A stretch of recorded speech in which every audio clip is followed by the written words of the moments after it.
Just turning you on now, so be careful, please. Right, I just need to move you all around a bit on the two. Put Merrick there. Put Mr. Pickles there. And Captain into his place. You are put in your place. And then I've got Captain go over there. Fishy, you need to go there, please. The only person that's in the right place is Lionel. He was in the right place. And then Captain, I can just squeeze you in there. And that is done. We are all in the right place. If somebody could talk to make sure I can hear you. Yeah. Fish doesn't want to talk right now. That is absolutely fantastic.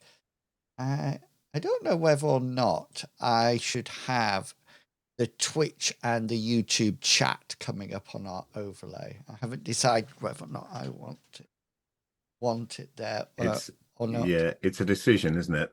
I tend not to for things like actual plays, because my thinking is that when we're playing the game, we're not really responding to chat, so there's no need for it to be on stream. Exactly. Whereas if we're responding to it, it saves having to read out what you're responding to if it appears on the screen. That's a good point. I will leave it off. Hi to Adept Austin on YouTube, who I'm finally here at the beginning instead of the end. Adept Austin did invite me onto his game to play, and I got really excited until I realized it started at 2:00 in the morning. That would be perfect for you, Fishy. You would still... Yeah, that's... Oh, you depending would be on what day work. I'm in the middle of a game at that time sometimes, or at work. Yeah.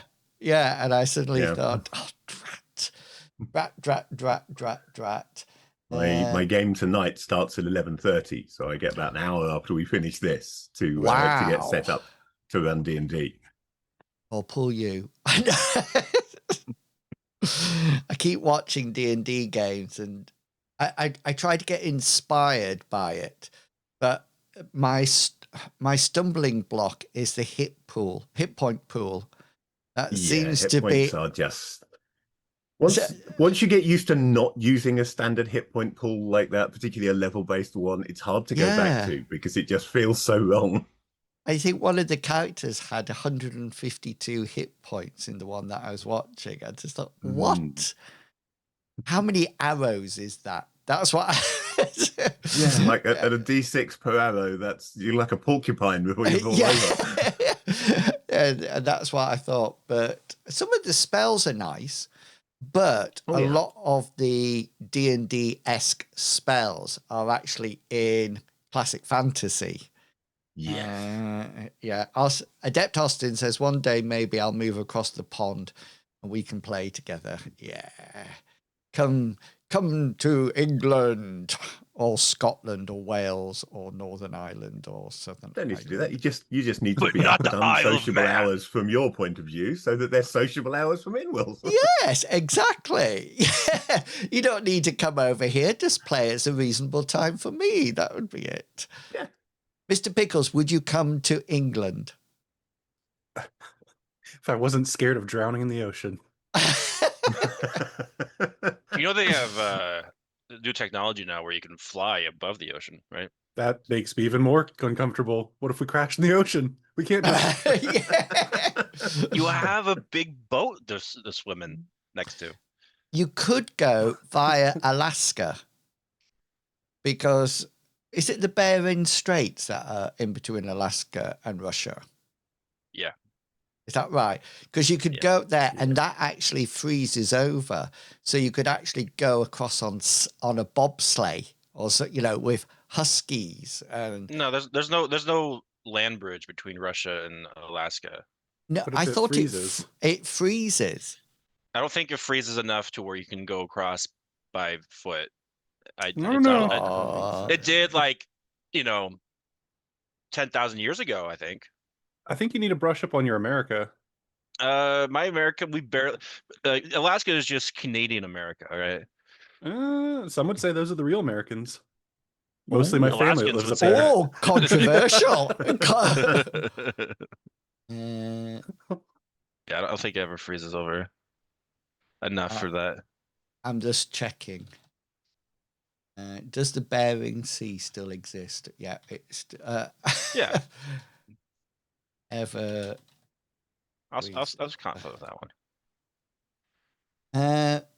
Yes, the Bering Strait completely freezes over in winter, though not always as a single solid sheet of ice.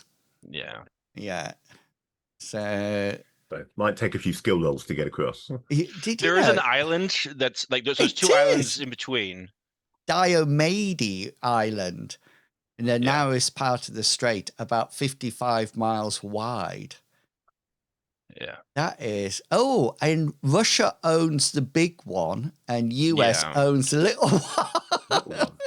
And they can literally see each other and just like, ah. Oh, yes. And they're in different time zones, aren't they? Yeah. Because the time zone line goes down the middle. Yeah, the gap between them is only 2.5 miles. That is interesting. Yeah. Pretty much all the Cold War just happened right there. Yeah. I can't believe that one. Who named the big one big and the little one little? That's what I want to know. Russia, probably. Yeah, we've got the big one, and you have the little one. No Lionel today. He seems to be really, really busy. So we're back with the infamous trio. Who'll be adventuring a huge amount of time together. Three musketeers. Yes, all for one and one for all. And you can see below me in the center of the screen there, character sheets will slowly rotate around and give you a bit of information about each character. We tend to forego the introductions at the beginning of the adventure, but just to let you know that all three are really powerful. They're really awesome, and they have a lot of magic and superior weapon fire with them. And they're currently in, let me just see which... Oh, you're on the streets. You can see the cart, yeah? Yes, that's right. Yes. Yeah. I forget where you were. Were you in the Copper Cup, or were you with Ilson Rook? I believe we went to Brother Caldas. Yeah. At the end. We're outside. Oh, yes. You're in the Temple District. I remember now. Yes. Yeah. I had gone in and took no notes of the questions I had asked, but I wasn't sure if I had actually asked any questions yet. I think you had reported what you had found at the shrine. Yes. And you had said what you had reported and what had gone on there. And Cyrus and Merrick were like guards outside, and it was right at the end where Bartleby was inside and the two of you were outside that you heard a commotion, and you looked up the street, and this appears to be a runaway cart heading down. Now you can see it up there. It is traveling very fast. It's pulled by an oxen, and who seems to be how can I say it, enraged. It's either frightened or something has happened, and it just seems to be charging full speed down the street. The other thing, just to let you know, is that the street, unfortunately, is not empty. And there are a variety of people hanging around and trying desperately to get out of the way. There's actually people shouting and people crying as in shouting and saying, screaming. And you can see that there's some people that are picking up their little child here that is holding a cat, and some people are trying desperately to run across and grab these people. In other parts, they're just like commoners walking around, and they sort of like heard the kerfuffle, but they are obviously in the way of this charging cart, and due to the speed of it going very quickly, your first reaction, Cyrus and Merrick, is that, oh, this is a funny merchant. I'm going to put him on because he looks like a Blinky Blinder person, if anybody knows Blinky Blinders. Only the picky ones. He's just sort of like walking down, and you think with your perception checks that you did, you hear it at a distance and it's charging down. You have a quick look. These people are not really moving. This guy here that I'm pinging is actually running from the west side of the road to the east. It looks like he's going to try and rescue this woman, this young girl who is holding her little cat, and from the path of the bull and the oxen and the wagon. The other thing that Cyrus and Merrick, you can see that behind this charging wagon further up the street, there is signs of devastation. You can see that there's been some carts or stalls or shrines that have been knocked over. There's some people that appear to be injured. You can see one person up there that it looks like the wagon went straight across their legs, just slightly above the knee.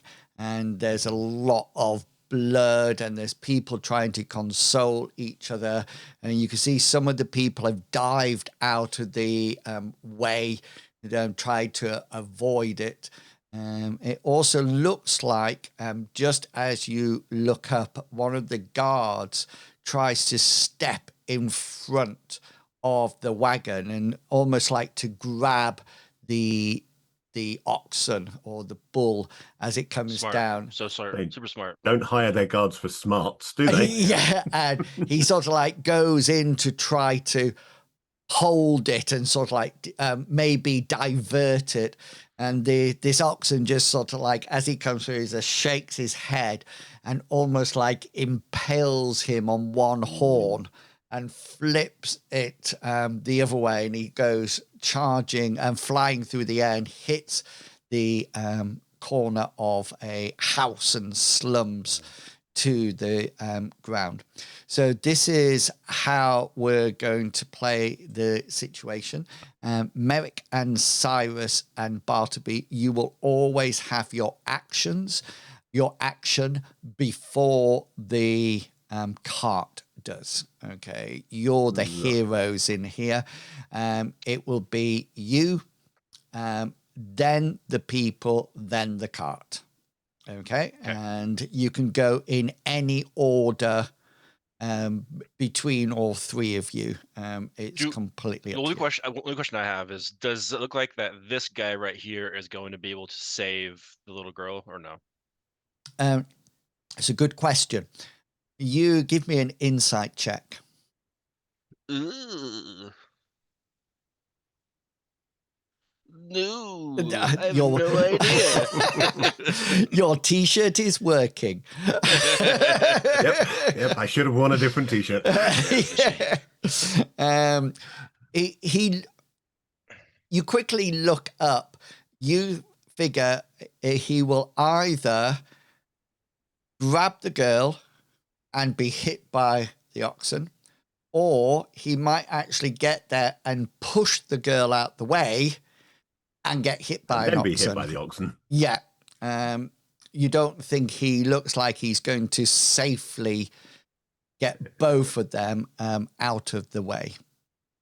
All right. Do you want to go first then, Cyrus? Yeah, of course I'm gonna go first. It's me. I'm gonna use one of my folk magic skills. I thought you might do. Yeah, I'm gonna use push. I'm gonna push the little girl this Shove. direction. Shove. Yeah. This direction. Okay. Go for it then. Roll your folk magic skills. 37. And she sort of like gets pushed. She's now prone on the floor because she's just a little child. But she does look like she's out of the way of the charging bulls. So this guy is running towards her, and all of a sudden she's like, and sails across out of the distance. Don't forget that your magic points will still be at the level that they were until we have a rest, but your luck points are back. Merrick or Bartleby, is there anything you would like to do? Yes. Well, for starters, even though I know it's not really necessary, it seems in character, he is going to yell out, "Bartleby, get out here!" Because, the assumption is Bartleby's inside the building and doesn't necessarily know what's going on. Yep. Then he was also thinking about the little girl, but he was also thinking that from where he is, there's no way he certainly isn't going to get there any quicker than the guy that was trying to. So nothing you can do about that. But the girl's out the way now. I Yeah. wonder why she just decided to. So She's got a push herself. scrap. okay, this is She scraped her leg though. It looks effective. could be worse. He could have fumbled it and pushed her directly in front of the car. Yeah. So at least we didn't have that. Okay, this is absolutely insane, but I am going to run Away. this way, straight up the side of the buildings, staying to the side of the cart,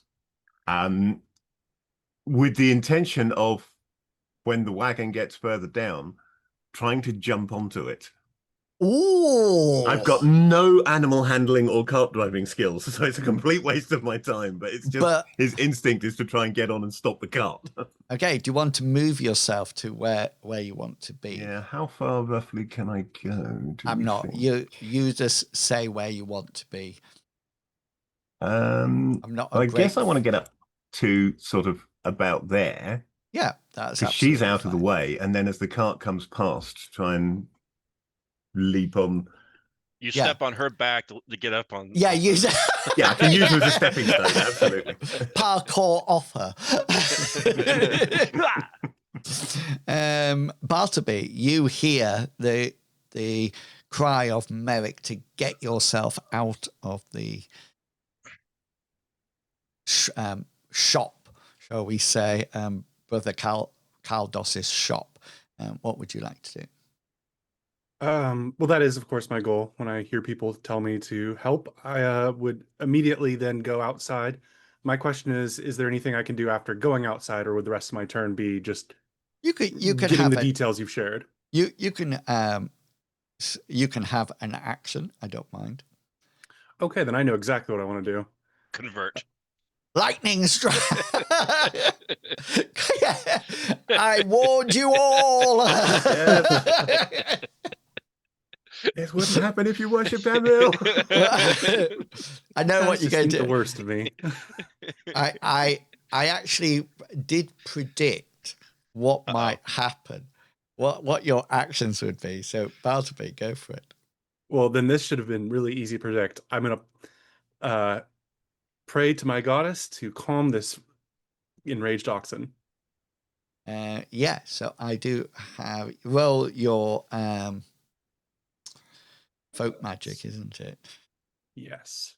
A 44, decent. 44, and I get to resist with my staggering willpower of 22. So hey, you can get a crit. You got 3% chance. Why you got a minus 14 on your augmentation? Oh, I think it was from whatever I was doing last time. The that reputation was was the negative. social stuff from reputation, wasn't it? Yeah. Cows, I'm not popular in oxen communities. So, yeah, 22. Here we go. Here goes the dice. 22. I get a 48. So he doesn't resist it, and you attempt to calm the beast. People move next, and then the cart. This guy obviously sees the girl pushed over to one side, is a bit dumbfounded on what's happening, but he takes a step back and shouts to the girl, "Stay there!" These two turn to see the approaching cart. These two turn as they hear the noise, and now we are going to have some evade rolls from my people. So their evade is actually 37. So this person manages to dive out the way. 37 is what we're looking for. This one will not dive out the way. This one, still 37. Gets a crit and dives over here. Yeah. It's on a rooftop now. Yeah. She actually parkours it. She's obviously some kind of circus trainer or performer, and she does a wonderful. Cyrus should keep an eye on her. And then this guy here has a 37 chance and gets a 94 and will not be moving. Just so you know, Bartleby, when you cast your spell, you feel a weird sensation. It's almost as if this beast is being controlled by magic rather than naturally just running. You cast your calm, and it almost like you feel the resistance and the pushback of the spell that you think is actually on the oxen. Okay, the oxen. Almost as if my arse, it's exactly that. So the oxen moves to this point. It's a bit big, isn't it? It's massive. Let me just. That's better. And this guy has failed his evade, so he is nicely trampled as it goes by. He gets caught underneath the wheels, and you see. Oh, that's a better color. You see a pool of red goo and gore come that's about out from him as the wagon, the actual oxen tramples him and underfoot. Must be a tomato trader. Maybe. Yeah. Obviously, Now, there must be it. A lot of tomatoes in his pocket. and we're coming back to your turns now. And Merrick, you're the first one. So you need to give me an athletics check. to jump on. Yes, that's what I was expecting. I'm actually quite good at athletics, so you never know. It might work. Oh, it's worked? Yes, in fact, yes. that's pretty good. Would you like to be on the oxen or the cart? Oops, I'm apparently behind the cart. I've been run over. I don't like that game. Hang on. Let me do this. There you go. Yeah, he was going for the cart. That seemed the easier option. If there are like reins or something that he can grab from there, then he will do so. If not, I guess then he's going to have to try and climb out onto the back of the oxen. So you jump on as you hear the squelching of the hooves as it and the cries. I'm trying not to listen to that of the man. There does seem to be reins here. They seem to be like two bits of heavy rope, and they're actually round the yoke just behind the head of the oxen and comes to you. It seems to be just like a loop, so you can grab hold of it and either steer or whatever. I want to pull back evenly on both sides in the hope of making it stop, but I'm assuming that's probably too much for this round. That would be next round. Yeah. Cyrus or Bartleby, what would you like to do? I want to look heroic. I don't want people just to save people. I also want people to know I'm saving them. So, should I? I think you're just on the side looking over at that woman going. I don't know what this means, but can you do this to me? you could do an acrobatics to show that you have a similar skill for. I want to do acrobatics in saving this dude. So like tackling him with acrobatics. Okay then. Yeah. Would that be acrobatics roll or would that be an was it acrobatics? Go for acrobatics. You can flip into action, and then we'll see what the results are. Ooh. Okay. Ooh. So you what do you wish to do when you get to him? Are you knocking him out the way or taking him out, or I'm probably shouldn't have to do deck bags. Pretty much I'm just tackling him, but like trying to tackle him to the other side. Okay then.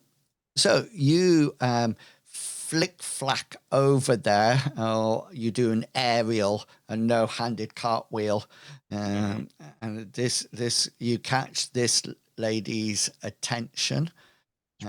She sort of like sees that someone as good as her. You got 22. Roll a brawn check, please. Oh. Whoa! If you use a luck point, that's a crit. It is. You know what? Screw it. I will. Thank you for that suggestion. So I don't know if you've seen that TikTok when a Chinese or Japanese or Korean cop takes out the somebody else, and he sort of like goes up and sort of like wraps his legs around this person's head, and then flips him. Yeah, that's exactly what you don't do. You just would have been cool if you did. You sort of like tackle him, but keeping hold of him and roll to one side as the approaching car. You sort of like shield him and yourself. Bartleby. I know exactly what I want to do here. I know exactly what you're going to do as well. He's going to take out his. He's going to take out his bowl and ask for tips. I'm going to light a candle. Okay, well, I'm going to put away my bowl and candle. No, I think Bartleby has been trained that any magic or god or spirit that stands against Amriel's wishes will be dismissed. Which will, yeah. Okay, I'm gonna go I ahead think and roll. the magnitude of your spells is 11, I do believe. That is correct. Yeah. Because of my faith. It's Yes. so high. You have no power yourself. All your Correct. powerful comes from Amriel. Ooh, Exactly. That's an awesome burn. thing. Oh, wow. What? What were those noises? Not me. Oh, almost a crit. Almost a crit. So you cast your dispel magic on the oxen, and you definitely feel the magic ripped away. It was definitely some kind of spell that was enraging the oxen. However, the cart is still moving, and that is when let me just move the cart first, and then I'll move you, Merrick. Guy's now been run over by the rear wheels, having been trampled by the hooves previously. Trampled by Not the having hooves, a good day. and then you feel a boom, boom, boom, boom, like that. Yeah. Right. Mr. Merrick, what would you like to do? You're going to... I'm going to pull back on the reins and try and... I know he has no skills at all with any kind of drive or animal handling, but he is assuming that you pull back on the reins to stop the cart. So he's going to try that. You do have a drive skill, though, don't you? I've got the default. Yeah. Oh, actually, no, Yeah. I've got more than that. I do have drive. I completely forgot I'd given him drive. Yeah. So in that case, yes, I will use my drive skill to try and stop this. There you go. It's the benefits of being civilized, apparently.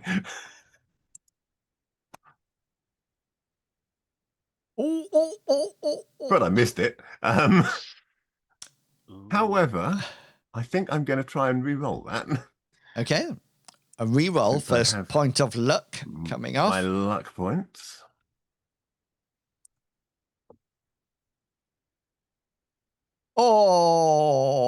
Missed it by 1, I think. Yeah. That hurts. That you're never lucky with your dice. I hate to tell you. That's why the t-shirt is so apt.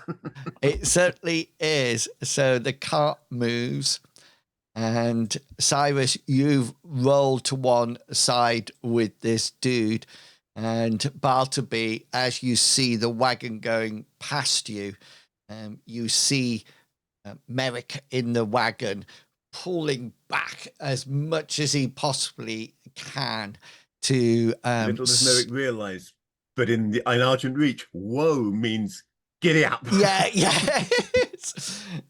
He's trying his best, but it's been a long time since his expertise are more with horses. He's out of practice and he's used to horses. That's a good excuse. Yeah. So Bartleby and Cyrus, you see, you're probably just sort of like down on the floor, Cyrus, and got him out the way.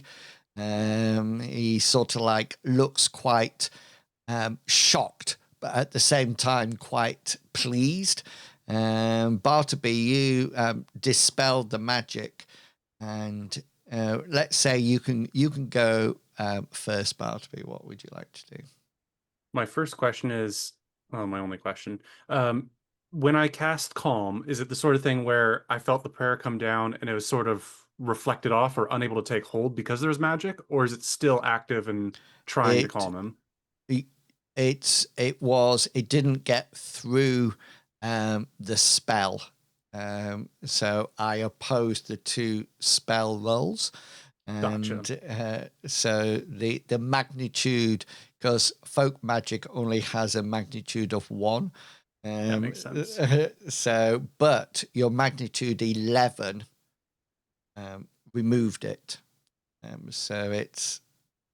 So calm could possibly work now.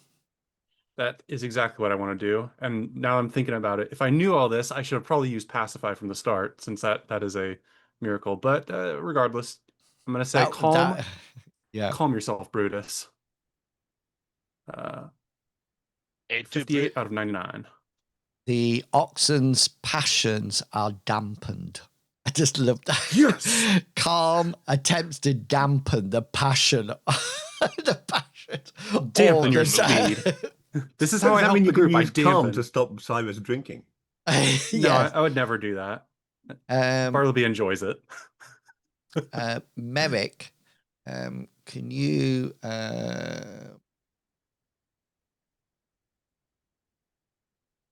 if I do, could you roll your drive now, but you're going to have an augmentation of 20%, because that's Bartleby's folk magic strength of the spell. Augmentation of 20%.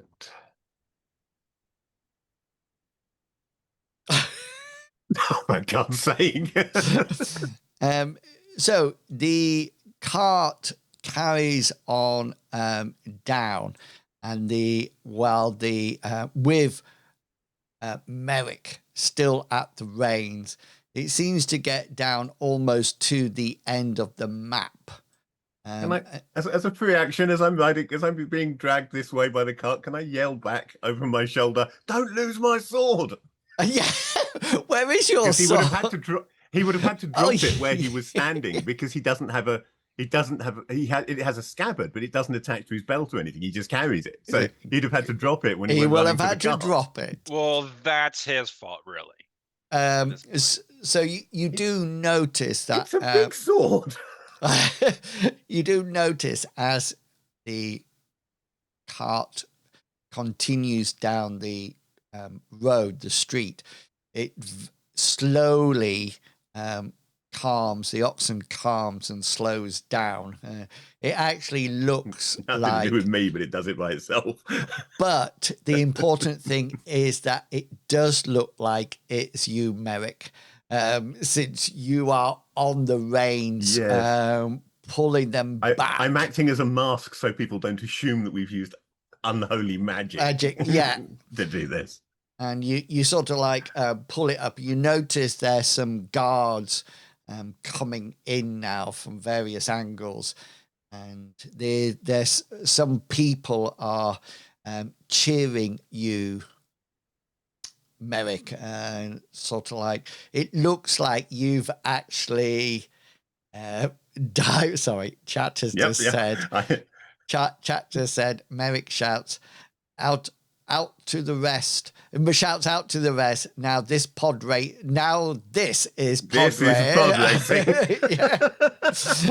And you sort of like pull the oxen to a halt, and you notice that people are cheering, and some people even, they've got hold of the front of the oxen now, and some people sort of like help you down and off it.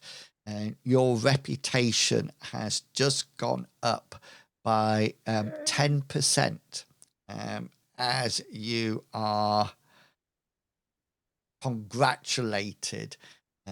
Excellent. Now, Cyrus, Cyrus, I'll come to you first. Unfortunately, you're not going to get the reputation from saving the girl, because there was no way to know whether or not it was you. But you do get a bit of a reputation boost for taking the Blinky Blinder guy out, especially since there was a circus act. And secretly, he's the mayor. Yeah. Oh, I wish I'd come up with that. By blind luck, he's the most popular man in town. Whoa, yeah. He's super rich. So you would have got 5% for saving the girl and 5% for changing the guy, but you only get 5% for saving. Next time, I'm just gonna let her die. Screw her down. And Bartleby, you get no reputation at the moment. Ooh, yeah. Way to go. I mean, it doesn't look like I did anything People other you can than hear. say. So I mean, everybody. Yeah. Bartleby would be going to certainly check on the guy who got trampled, see if he's even alive. Yeah, he seems to be. I tell you what, let's give him a 50-50 chance. Yeah, it of seems being fair. alive. Because he's pretty mangled. I kind of assumed he was dead for some reason. Well, he might be hanging on to a thread of life. So if you roll, depends where you got hit, I suppose. Yeah, if you got if you roll a 1d100, odds he's dead, evens he's still alive. He might be lucky and just crippled for life. Evens. Evens, he is clutching on to life. It does look like both his legs are shattered. It looks like he took some beating with the hooves to his head and chest, but the wheels sort of like crunched over his legs just above his kneecap. You figure both legs are well into major wounds at this point. And I'm going to stabilize the whole body because I don't want to look too closely. I'm going to use my heal body miracle. Take out my divinity points. So it'll heal everything else, but stabilize his legs. Yeah. So any scratches on his arms from falling on that cobblestone, those are gone. Yeah. He's got a slight scrape on an elbow from earlier on in the day. So yeah, exalt. But his legs would otherwise be I'm afraid stable. I can't do much for your legs, but that hangnail is sorted now. Yeah. First off, I did, stabilizing a major wound is, like you just put the leg back on and kind of twist it a little bit, and then, hope for the you best. can't use it for a week. Go for it. Let's have your exalt. Oh, right. I have to actually roll it. You have to roll. 61 of 97. Yeah. So you stabilize him, and your magic is quite obvious as it happens. And you, this person who is like a normal townsfolk, comes over, and the guards see it as well. So you will gain an extra 5% to your reputation for Argent Dawn. Merrick, I'm just going to come to you because you're still with the wagon. Is there anything that you would like to do with the wagon at this point? Well, if other people are taking over controlling the beast and making sure this doesn't happen again, I think he's going to head back and A, retrieve his sword, and B, check what the other guys, how the other guys are, and how much, what the wreckage is. Look at the damage and see if there's anything he can do to help anywhere. Yeah. So you move yourself back up. Cyrus is in active conversation with his two newly found friends, Blinky Blinder and Circus Girl. And she's sort of like saying, you hear her talking to Cyrus say, "That was a flip in a million. How did you do it? Can you show me sometime?" One thing, stretching. You really need to focus on stretching. Of course, a lot of it is also genetics and just personal determination and ability. But it's it's really it's about feeling yourself. That's the key. She says, being one with your own body. She says, "Oh, I believe so strongly in that. It's very important to believe in your own body," she says as she casually looks down and pulls her shoulders back slightly. Hold on. What should I roll? Endurance. That's for later. Influence? It depends what you want to do. Flirt? There is a seduction skill. There is a seduction. Really? Yeah. Someone somebody has seduction. I'm sure somebody. Merrick has. Yeah. Why don't you go seduce the ox? Suddenly, Cyrus, she sort of like seemed to be paying attention. She doesn't seem to be paying attention to you. She's looking over as Merrick's just there going, Maybe I can be his wingman and augment whatever he's doing with my Yeah. There we seduction go. skill. That would be nice. Roll your influence. Let's see. If you're successful, it'll be you can use her as a contact. If not, you get a slap. No, that's quite good actually. I should roll her deceit, which she fails. So there's a bit of discussion going on, and she sort of like says, "Oh, I do believe you've hurt your elbow." And she sort of like takes out a white piece of cloth and gently Strokes it.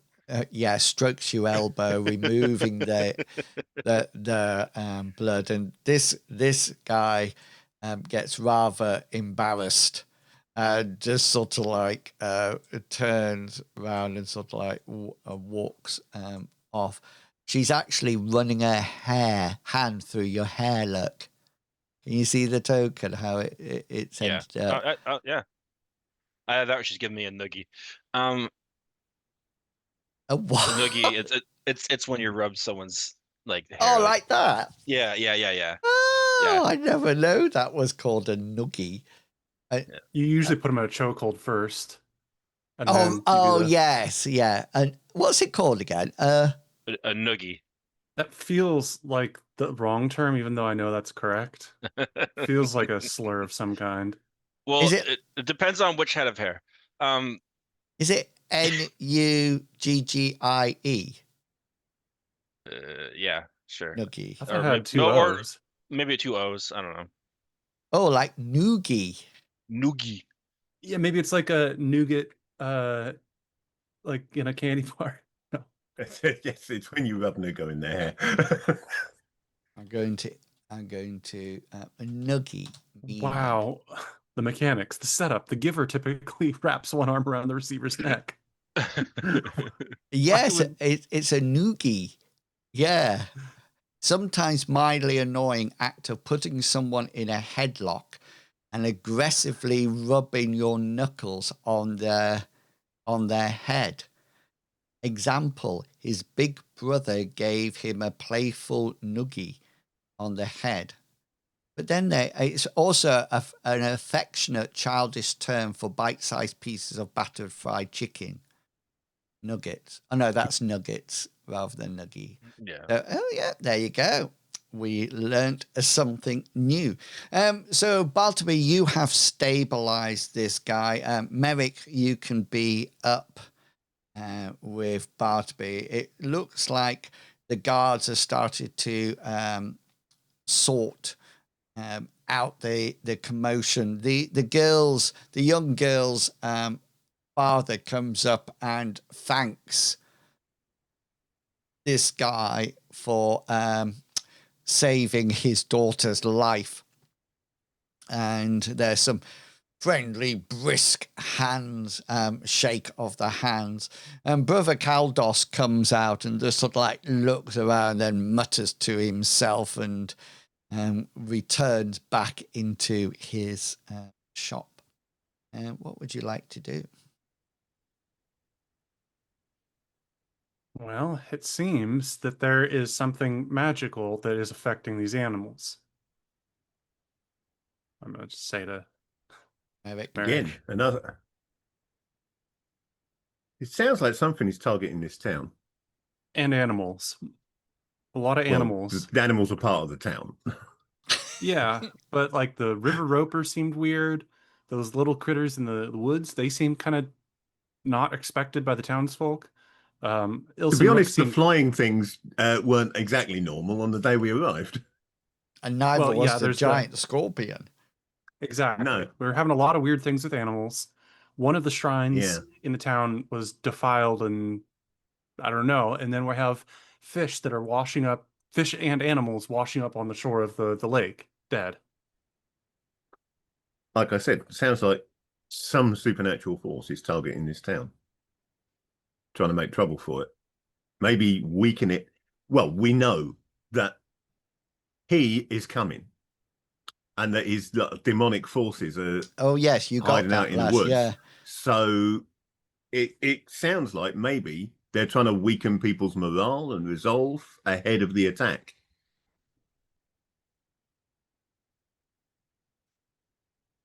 Have we gone to anybody about this news of a demon invasion? Have we No. Haven't the Harbingers of Doom told anybody that we think they're going to be invaded by demons? Well, Yeah, funnily enough, I didn't know. Interestingly enough, when you went to see Ilson Rook the other day, you didn't mention even the river folks. well, I don't want them to wipe out that little village. It's all right. Lionel's not here. Well, I'm hoping the town doesn't do it either. Oh, that is true. Yeah. But you didn't even mention the river roper. I don't think you just said that it was all No, we mentioned the sorted. river roper, and Oh, he right. seemed surprised by that. He was Oh, like, yes, he "That's-" did. Yes. Yeah. Which led me to believe that they're not used to anything. I think I was a little cagey about it, but like just I kind of tried to see if the river folk kind of like seemed like anything without mentioning them directly, and it seemed like anything that's a large animal around here is not normal. Like the scorpions are not native. Yeah. Correct. I'm going to join yeah. the Well, group that at this scorpion, point, I mean, too. was clearly enhanced by magic, wasn't it? Because it shrunk It did. at the end of it. So Are you Another arranging to meet maybe we your need to go back and talk to your friend, Brother What's It, and see whether there Carlos? could be spirits behind this. her name's Well- Sandra, by the way, Cyrus? Oh, Sandra? All right. I'm definitely Circus going to Sandra. write that down. Are you going to arrange to meet her later on? Yeah, I'll point out, like, you know what? I'm new to town. What's a good watering hole to in these parts? Okay. If you guys want, yeah, that kind of thing. She talks about, you sort of like says, I'm in the copper cup. And she says, I know it well. What? You buy me meal and some wine? Yes, you can count on it. I'll be there at 8, she says, and flicks her hair and winks and heads Perfect. off. Yeah, you're all three of you now. There are what appears to be guards tidying up the street. So, and there's somebody looking after the guy with no legs at the moment, Bartleby. He's stabled. He's got plenty of time to be healed or have his legs, get him to a good barber surgeon and maybe his legs chopped off and stumps or something similar put into Way place. to go, Bartleby. Really walk it off, made buddy. that guy's- One of the Beach Boys' less well-known songs, Bar, Bar, Bar, Bar, Barber Surgeon. Yeah, exactly. Where would you like to go, or what would you like to do? I want to actually kind of follow the trail of chaos and gore. I want to see where this all started. Maybe ask people around that specific area Yeah. if they saw anyone that seemed kind of suspicious. Maybe some guy in a black cloak's like, ooh. Ooh. You seen anybody using magic in town? Yes, that guy over there points at Bartleby. So you will What a be twist. you will be heading sort of like northeasterly round out of the temple quarter and into the castle district past the north gate. Oh, that's to your to the east or northwest of you. Merrick and Bartleby, what's going to be your plan? Are we going to follow him, or we haven't done whatever you came to see the brother for in the first place, let alone asked him about this? So Well, I mentioned that. I mean, we did the job for him, but yeah, you have questions about spirits. I'm happy to introduce you to him. We can see what he knows. Just to let you know, Bartleby, Brother Caldos, will go out and visit the shrine to see your handiwork. And once he's done that and come back, you will get 10% to your reputation. I did warn him, though. I hope that I had concerns that there was something deeper going You on. did. Yeah. Okay. Yeah. So hopefully that buys me a little bit of grace there if it's filthy when he gets there. Yeah. But yeah, I guess Merrick, we turn around and go. Yeah. well, just before you do anything, Merrick, can you roll Yeah. your streetwise skill, please? Mhm.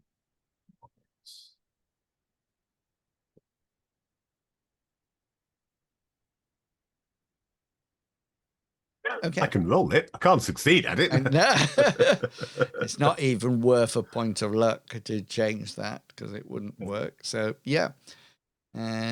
What Merrick and Bartleby, what would you like to do? You I can suppose go we with can come back and Cyrus. talk to him later, can't we? And keep an eye on Cyrus for now. If That is this, true. if whatever was behind this runaway, I assume. I mean, we haven't said it, but I assume that you will have let us know that there was magic on the ox. So if it could be that whatever was behind that is still out there, in which case we don't really want Cyrus poking around on his own in case he gets into trouble. He is a powerful sorcerer, he Be says. better if we all get into trouble together. Probably the most powerful. I don't know. I just saying. Yeah, the most powerful. And if it's another Certainly the sorcerer, most powerful then... here. Yeah, no, you're right. We should probably go after Cyrus. Yeah. Okay. How did Leonor go? You follow the path of the destruction, and it's very easy to see. It looks like that the oxen ran quite a long distance, and due to how the roads have actually been created, they almost like run as concentric circles round the inside the city walls, if that makes sense. So once it was on a route, it was quite open and clear for it just to run.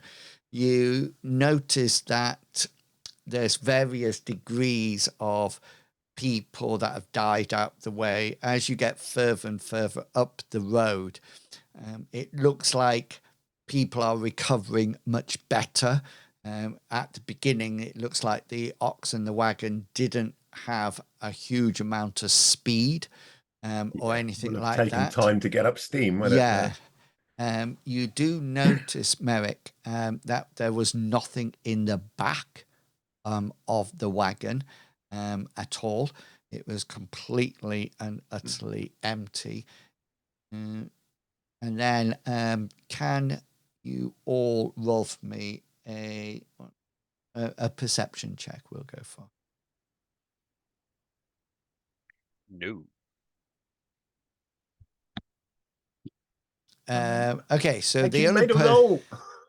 so the is Cyrus and Bartleby. Are you looking at all? No.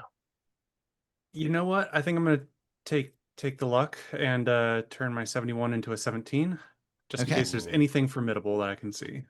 Okay. So Merrick and Bartleby, you both notice. So I'm going to give you 2 out of the 3 things. So if you each roll a 1d4, and if you roll a 4, roll it again. So it's totally random, the 2 parts. I could roll a 1d3. That might work. I just think it just takes ages to roll a 1d3. Bartleby's got a 3, so that's fine.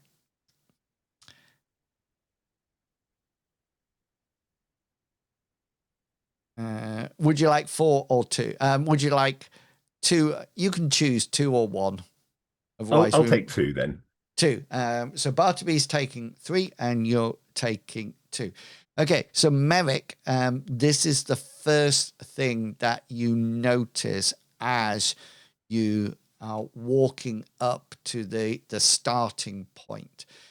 Just to let you all know, it started, the actual oxen was parked on this road, the road that's almost like traverses through the donut, if that makes sense. It seemed to, even when it was there, it seemed to have no wagon stuff on it. Okay, it just was stood there, probably waiting to be filled up for its journey. Okay, Bartleby, you're first with your perception check. There's two things that you notice. The first thing that you notice is that it seems to have no owner. There's no one looking for it. You ask around and nobody remembers it. They haven't seen it before, and they're sort of like thinking, they say, you know, we normally have horses or ponies pulling our wagons or carts, very rarely an oxen, and many of them don't even remember an oxen that they've ever seen pulling a cart. The other thing that you do notice is while you're at the starting place, there is some deepening tracks.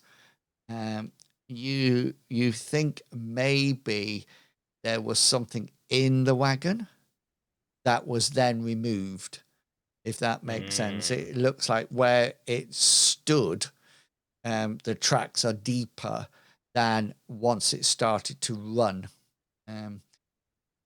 Merrick, you see two other things. Okay. The first thing that you notice is that you're being followed.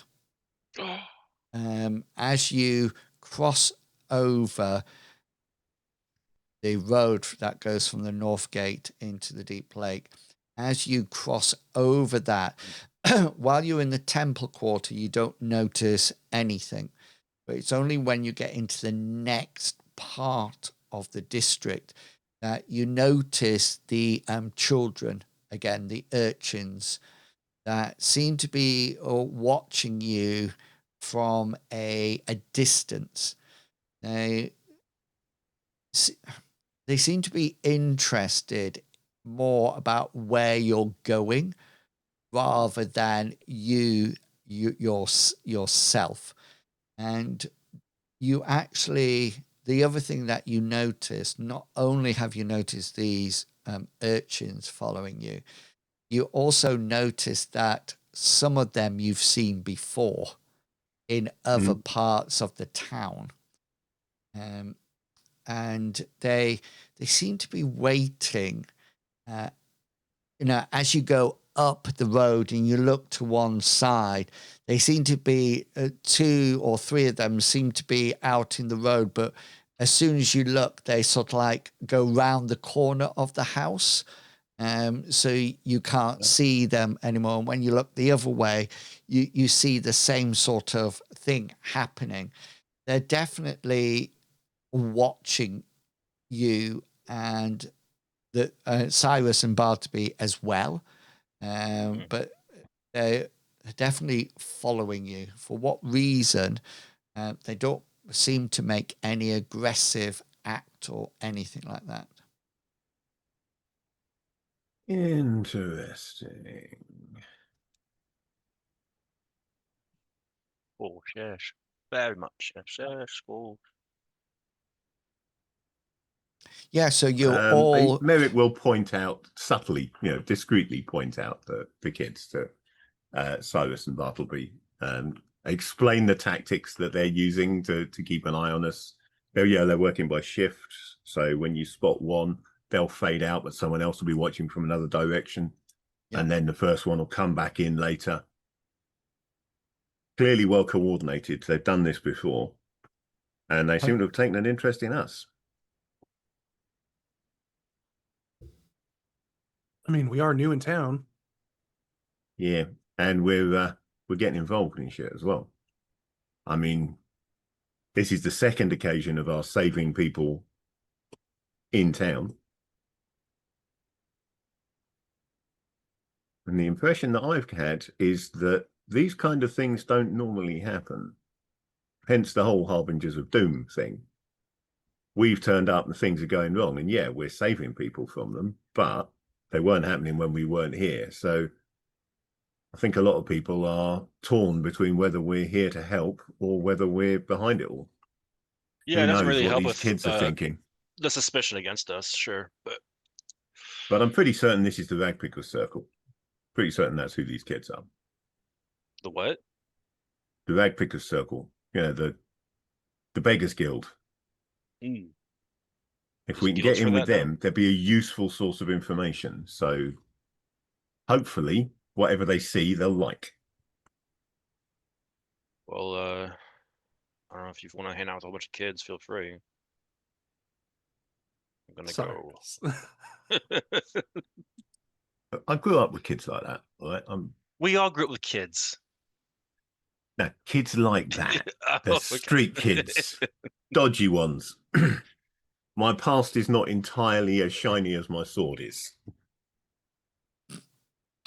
That was a wonderful quote. I love that. You are all stood round where you think the wagon originated from. As I say, you sort of like ask various people, and nobody No one seems seems to know to anything. remember it. Can I do one thing though? Yeah, by all In the means. area, can I do a witch site to see if I see any remnants of a certain sorcery or anything like that? Yeah, roll your folk magic skill. My folk magic. Now's a good time to use that luck point, everyone. If there is something to see, It's worth it to me. are you going to use your luck? Use my luck. Reversing it. Okay. Reverse. There seems to be a slight remnant of magic, not on the cart where the cart would have been, near to the but more on the where the oxen would have been stood. Anything I would recognize? Any kind of magic specifically? It looks like sorcerer magic. Any specifically kind of type of sorcerer magic? Any certain colors that I'm getting emanating from the area?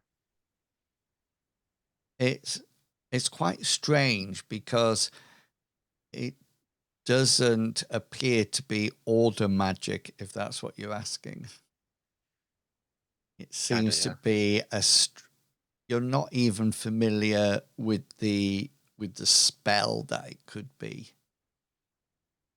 Do I recognize it to be that of a spell or a ritual? It's probably not powerful enough to be come from a ritual. It's definitely sorcerer magic. It could have been cast directly on. It could have been cast at range. I mean, you know how well you can manipulate your spells. Yeah. The only thing that you do know is that it was probably not as strong as Bartleby's magic. Which only means it's not as strong as my magic. Because Bartleby managed to Should we test dispel that? it. Yeah, it's true. Sure. I guess his fake magic. Fake So magic, you say? it's it's not even your magic. You're borrowing it from somebody, I guess. I don't know, some other sorcerer or whatever, god, whatever. Goddess. eh. Uh, why would someone do this? The only motive I can think of is to cause a distraction, cause chaos, cause something. But distract from what?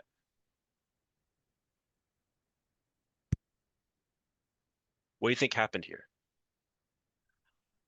Well, it was an ox-pulled cart, and that's weird here. So my guess is that if it was somebody who was part of the town, they were likely, well, I don't even know if there's farmlands around this as much, but it could be Yes. some outerland farmers who felt some resentment towards the inner city. Since this was going through the temple quarter near the merchant district, it could have been that the goal is to cause a bunch of chaos leading to the merchants. But it seems like somebody just came in, they had their ox, and they set this off. So in theory, if we had a ton of time and something wasn't coming, we could go around the farms and see who is missing an ox. But that would take a lot of time. And honestly, it doesn't mean it's for this ox to belong to someone who is the culprit of this seems very unlikely, because then Yeah. it would obviously lead to them. So I think it's just a random. If, Someone saw if an nothing ox, else, did a spell an on ox is an them. expensive piece of gear. If you're a farmer, losing an ox is a big blow to you. Yeah. Did we check the So- registration on the ox?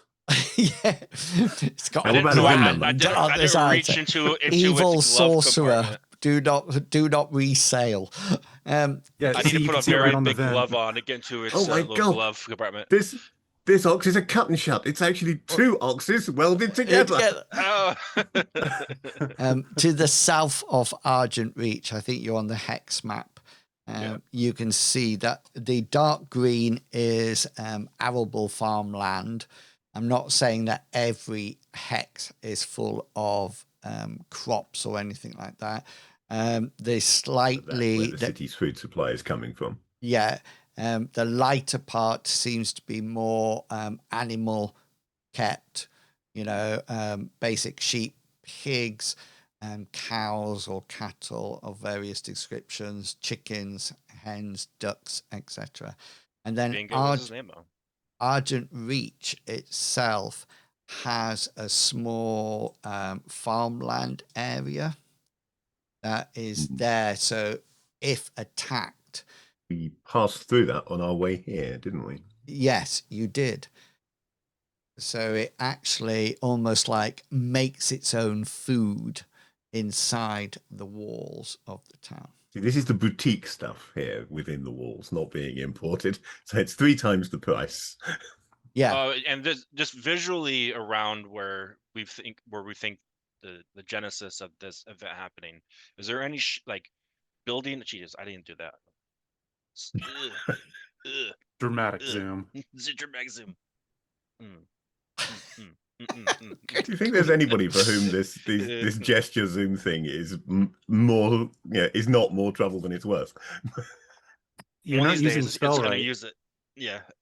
You got to Shrink, remember shrink. your arcane gestures. First off, it's not He's- cold enough in order to make this work. What do you mean it's not cold enough? Shrink.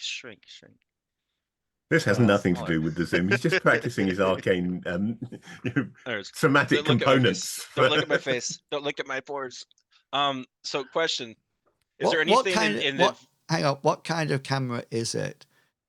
Because I for never, everyone? I never want to buy one. Never. It's the Obsbot. Like all we can see now is like, wow, how close. The Obsbots. What happens I don't if know, you? something. What happens if you put your whole hand over the lens? Wait a while, and then We lose him completely. I think it looked straight up because it didn't believe there was a face anymore. Yeah. Look at me. He's Look at me, child. He's Oh. disintegrating. Oh. We're lost in your hair. What are you This isn't mentioning? the Cyrus show. All right. Is there anything visually? Is there anything has to be a I can setting. see with my eyes, my perceptive eyes, that stands out? A certain shop, someone's house, anything? Whereabouts are you, and what would you? Are you back at up near the castle district? Is that where you're looking? Yeah. What that specific area where the cart was? And what are Is you there anything- looking? What are you Just looking for? any buildings like, hey, wow, that's the that's the warehouse that ships all the grain or whatever. Or I Oh don't know. yes, no. It seems to be some kind of middle class housing there. It doesn't even seem to be like warehouses or anything like that. Most of the houses are for residential purposes. It's probably a place that is a little bit higher than the Southern Gate area, which is also quite middle class. So you get lower class districts are sort of like the slums, and then you have the South Gate district that is residential, And then the little strip of land near the north gate, residential, middle class. And then you have the noble district up at sort of like 1 or 2 o'clock.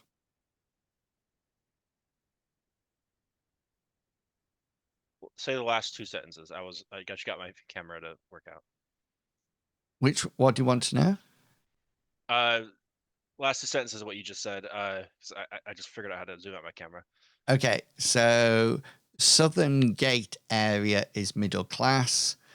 Got it. The strip of of houses near the North Gate is middle class. Then you've got Lower District and you've got Noble District up at the top.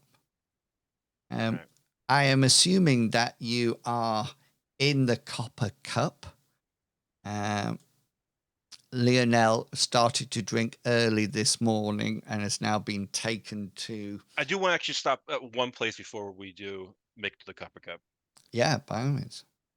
I want to stop by the blacksmith as a potential customer. Oh, Not as a weirdo who likes to spy on people. do you mean the blacksmith that you saw, the assistant, Yeah. the merchants? Yeah. Okay, then. So, yeah, it's getting late in the day. So he hasn't closed his doors yet, but he's busily tidying up. I'm gonna knock. You still open? Come in.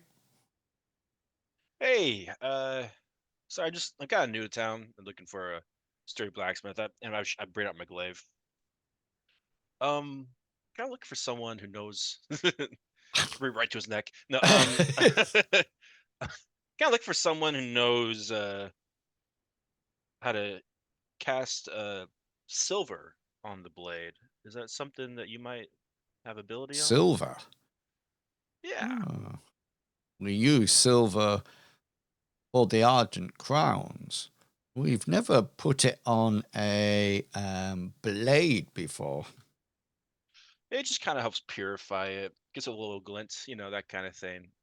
Just make it a little prettier. I just look at someone that might know what they're doing. Is it ornamental? Give or take. But it's just pretty much just the edge I'm looking for. At this point, I'm going to use perception to kind of look around, see anything in the room or the interior looks like. Oh wow, that bookcase leads to another. Yeah, go doorway for it. Roll your perception. Come on, baby. Nope, I'm not perceptive at all. He sort of like says, he says, pure silver will probably make a terrible physical weapon. It's a very soft and heavy metal that bends easily and can't really hold a sharp edge. A silver sword or knife or even your glaive would quickly dull or break against harder materials like steel or bone or wood. Maybe I could put a ring round the shaft of the weapon. It's mostly just to put silver laid up on top of the metal that's already there. Are you thinking of some kind of a pattern?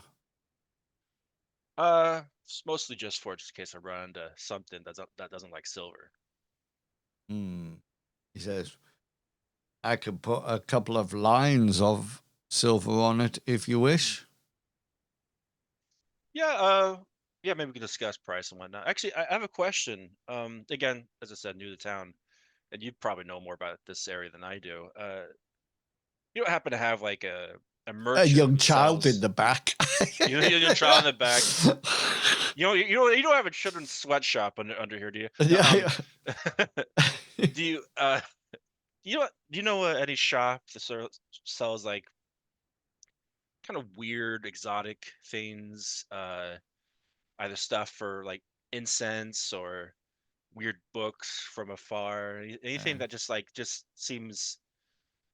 He nods furiously and he says, if you want pure weirdness, he says, check out Brother Caldos's shop.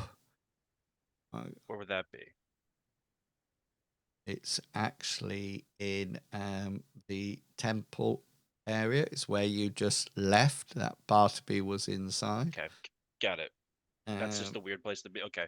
He says, would you believe he offered to stuff my cat when it died? Weird. Yeah, very weird. Stuff with what? Did Cyrus go off to do this on his own, or are we all still there? I presumed to you. he went up on his own, but if you'd like to. There you follow are, along. Cyrus. What are you doing here? So can I just ask, if based on what you just said about Brother Kaldos, are the Amber Shrine not well regarded in town then? Or is it just him? Just him. He's a bit of a weirdo, you know, all the hocus pocus, wave a rabbit's foot, dangle some entrails. Ooh, thought that's what a all big religious types were like. spirit. Be warned, otherwise the big spirit will arrive. So people don't put a lot of store in spirits these days then? Not now. Is that like the old ways, not so much now? Yeah, the old ways. You know, when the Guardians were around, you know, What about promoted. what about things like the idiots. Darklings that turned up in town recently? He there's almost like a flash of recognition across his eyes, and he says, "You're the Harbingers of Doom, aren't you?" Well, first off, that's That depends on how you look at it. Well, There are two ways that a man can come with bad news. He may be one such as leaves well alone except when needed, or he might just be trying to quote Tolkien. Is that what they're Tolkien what? called? Is that what they're called? Darklings. Well, that was the name I heard. Yeah.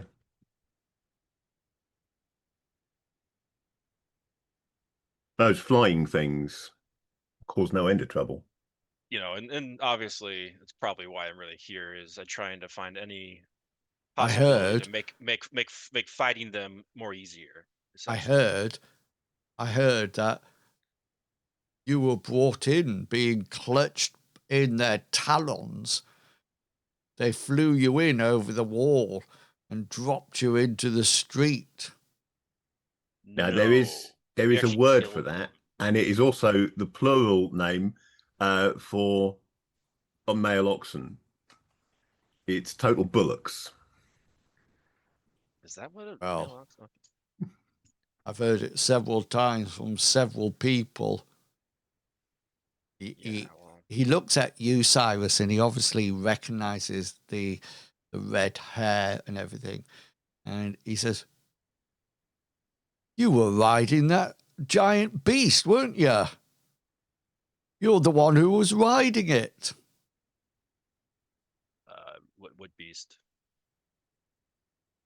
Are you talking about the scorpion? Because I don't think it counts as riding something when you're being caught up in its pincers. Last time I checked, that's like saying that mice regularly ride owls, isn't it? I killed it. So I didn't ride it. There's a difference. Well, I heard it just disappeared. After I killed it. 1 minute it was there, and the next minute, gone. That's because this guy right here. Just think what kind of shit could happen if there really were spirits and it wasn't all a bunch of superstitious nonsense. Well, I have to say, I think I'm going to believe my friend. I mean, Jack normally tells the truth about anything, and he said he saw it with his own eyes. 2 men being carried in by flying demons, and a third erupting out of the ground, straddling a giant beast. Right, well, in that case, wait, we need to talk with this Jack fella, because that wasn't us, obviously. You're talking about Jack, there's only 3 of us here, but when we turned up... So talk all at once. When we turned up, there was 5 of us. So he obviously isn't talking about us, is he? Oh, So yeah, that must have been somebody else. But Merrick, that's hold on. probably on account of, Jack's. Well, he doesn't have all his fingers. I don't see the relevance. Well, he's only got 3. Merrick, hold on. So are you You're talking saying about- that he could only count to 3 and that's why he didn't have fanciful explanations for how the other 2 came in? Did you fly in No, we walked in. on the Scorpion? No. When the Scorpion turned up, we was in the pub. You can ask the people in the pub. They saw us. We went outside to see what the noise was, like everybody else. Tarvin. When you talk about Jack the scribe for Tarvin? No. Does Tarvin have a scribe? Or Well, one of his Jack? assistants, what do you call it? They go around and follow him with paperwork. Talk about that guy? No. I don't. Oh. I don't know Tarvin. I certainly don't know his assistants. I tell you what, merchants don't really have the need for metal weapons. Right.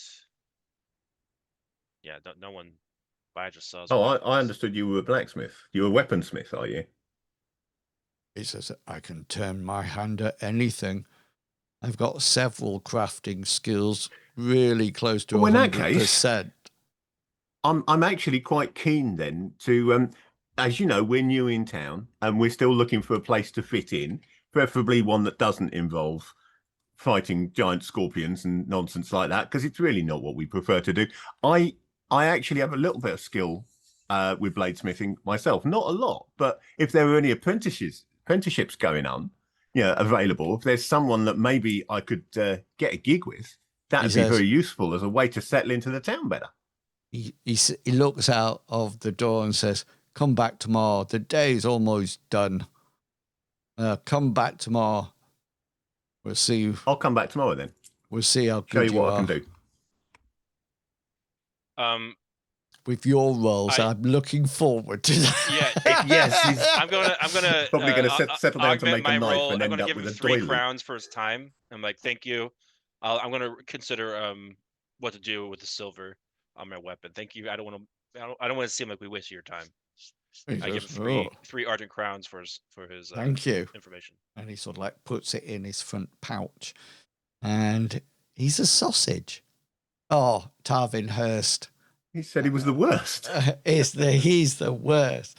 Okay, we're about to go for our break, but just to set the scene for the next time, as you are all sat down in the tap room of the Copper Cup, exchanging information, Cyrus, you notice that the door opens and in walks your circus act that you had met earlier. It must be 8 o'clock. And we'll stop there for our break. We will be back in is 10 to, that'll be 15 minutes, won't it? Yeah, we'll be 10 to the hour. So please go off, grab yourself something to eat and drink, and come back to see the wonderful encounter that's going to happen between Cyrus and I've forgotten this girl's name. It's Sasha or something? It began with a girl number 1 or something. Sandra. Grunkle. Sandra, that was it. Sandra, yeah. Okay, then we will be back real soon.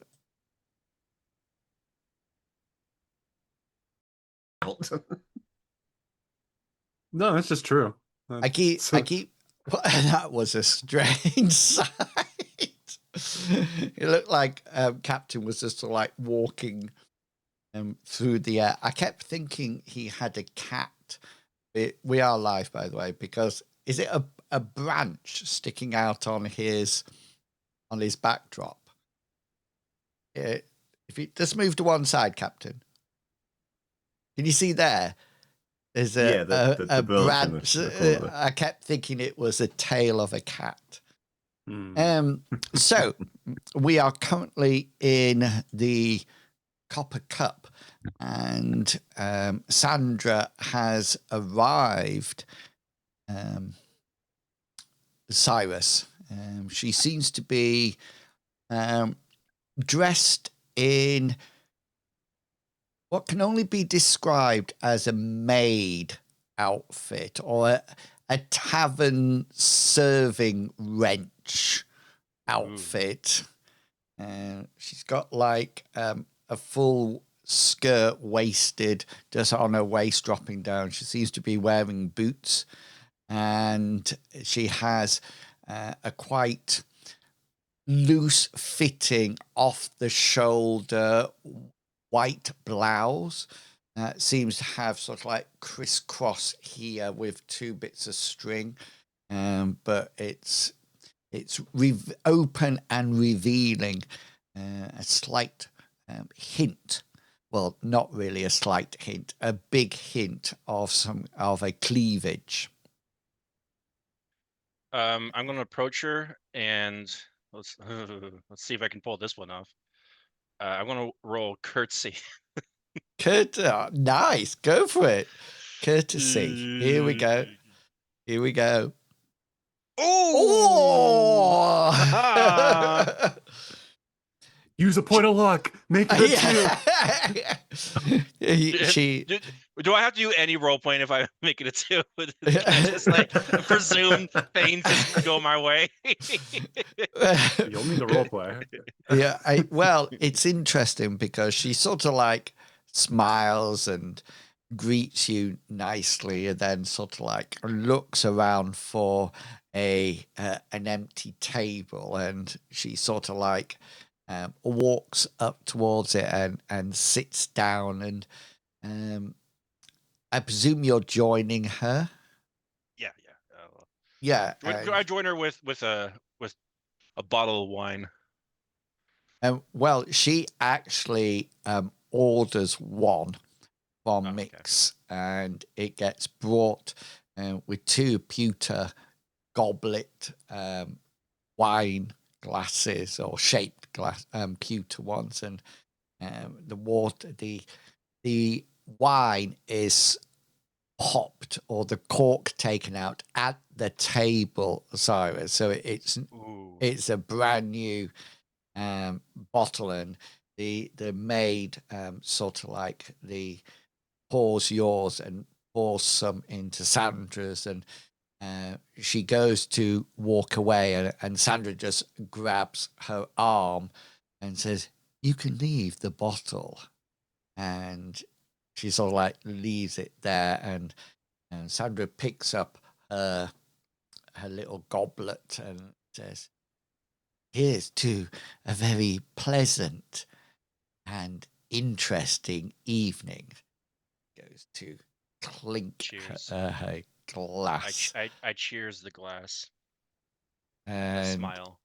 And she sort of like puts the goblet down, and she has a look round the bar. She noticed Bartleby and Merrick eating popcorn, watching that. And she sort of like moves her goblet to one side and sort of like leans into the conversation. And she says, "May I call you Cyrus?" Call me whatever you want. You call me babe. You call me hun. Lover. Just call me. Yeah, please just call me. She says, "I think we'll stick with Cyrus." Sounds good to me. So, where'd you learn such acrobatic abilities? Well, that's a very long and complicated tale. I'm gonna roll endurance, see if I can make it through the tail. Without yawning. Without yawning, having my looking elsewhere. Roll your endurance. No, actually, you should roll your willpower. Willpower. Yeah. Roll your willpower. If I succeed the willpower, all I have to do is just repeat the last sentence that she said back to her, And say, "Wow, that's crazy." Yeah, go for it. Roll your willpower. Remember her body language. Oh dear. A fumble. A fumble and a miss altogether. Good grief, how am I going to... let me just... I'm trying to imagine what you... she's probably describing like a very like important mentor in her life, and I keep like mocking how dumb his name is. Yeah. Like, you go to rest your elbow on the table for your hand and go, there, you know. Yeah. I close my eyes during a very important conference. Yeah, and she's sort of like reaches over and sort of like pokes you. Maybe we should send Cyrus for a cognitive test. Yeah, and she sort of like says, "Hey, shit 3 times." She says, "You know why I'm here." Sorry, I use a lot of energy today saving all those people. Yes. Shall we just cut to the chase and get on with it?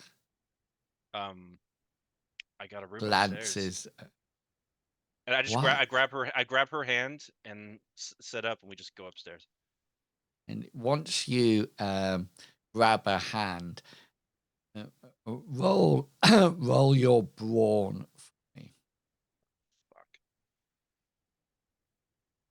Hey.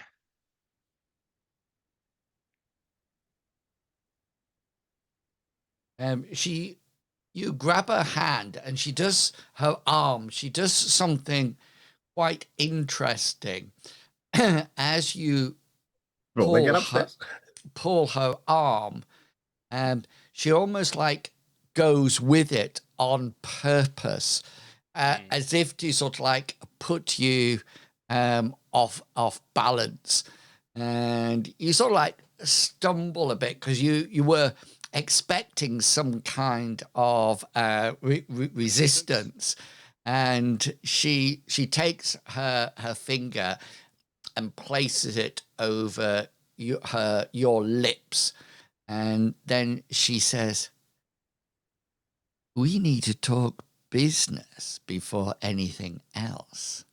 Uh-oh. Do you have... She flicks her hair. "A room where we will not be..." Glances around the tap room. "Disturbed?" Of course, my love. "Oh, you flatter me."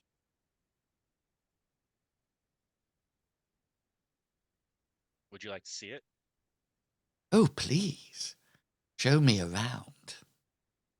I present my arm towards the staircase and suggest she walks in front of me. Yeah. She walks, rocking slightly from foot to foot as she goes upstairs, and then she gets to the door and says, "Is this yours?" I don't know, is it? It is. Okay. Yes. You first, my love. She says, "Oh, always." And she reaches out and turns the... That will be the theme throughout the rest of the night. And she goes in and she has a look at the beds, because of course you all share a room, if you remember. And she goes, "Oh, so many beds. Do close the door." I close the door and kind of push the dresser in front of it. Yeah, and the you the door opens out into the corridor, but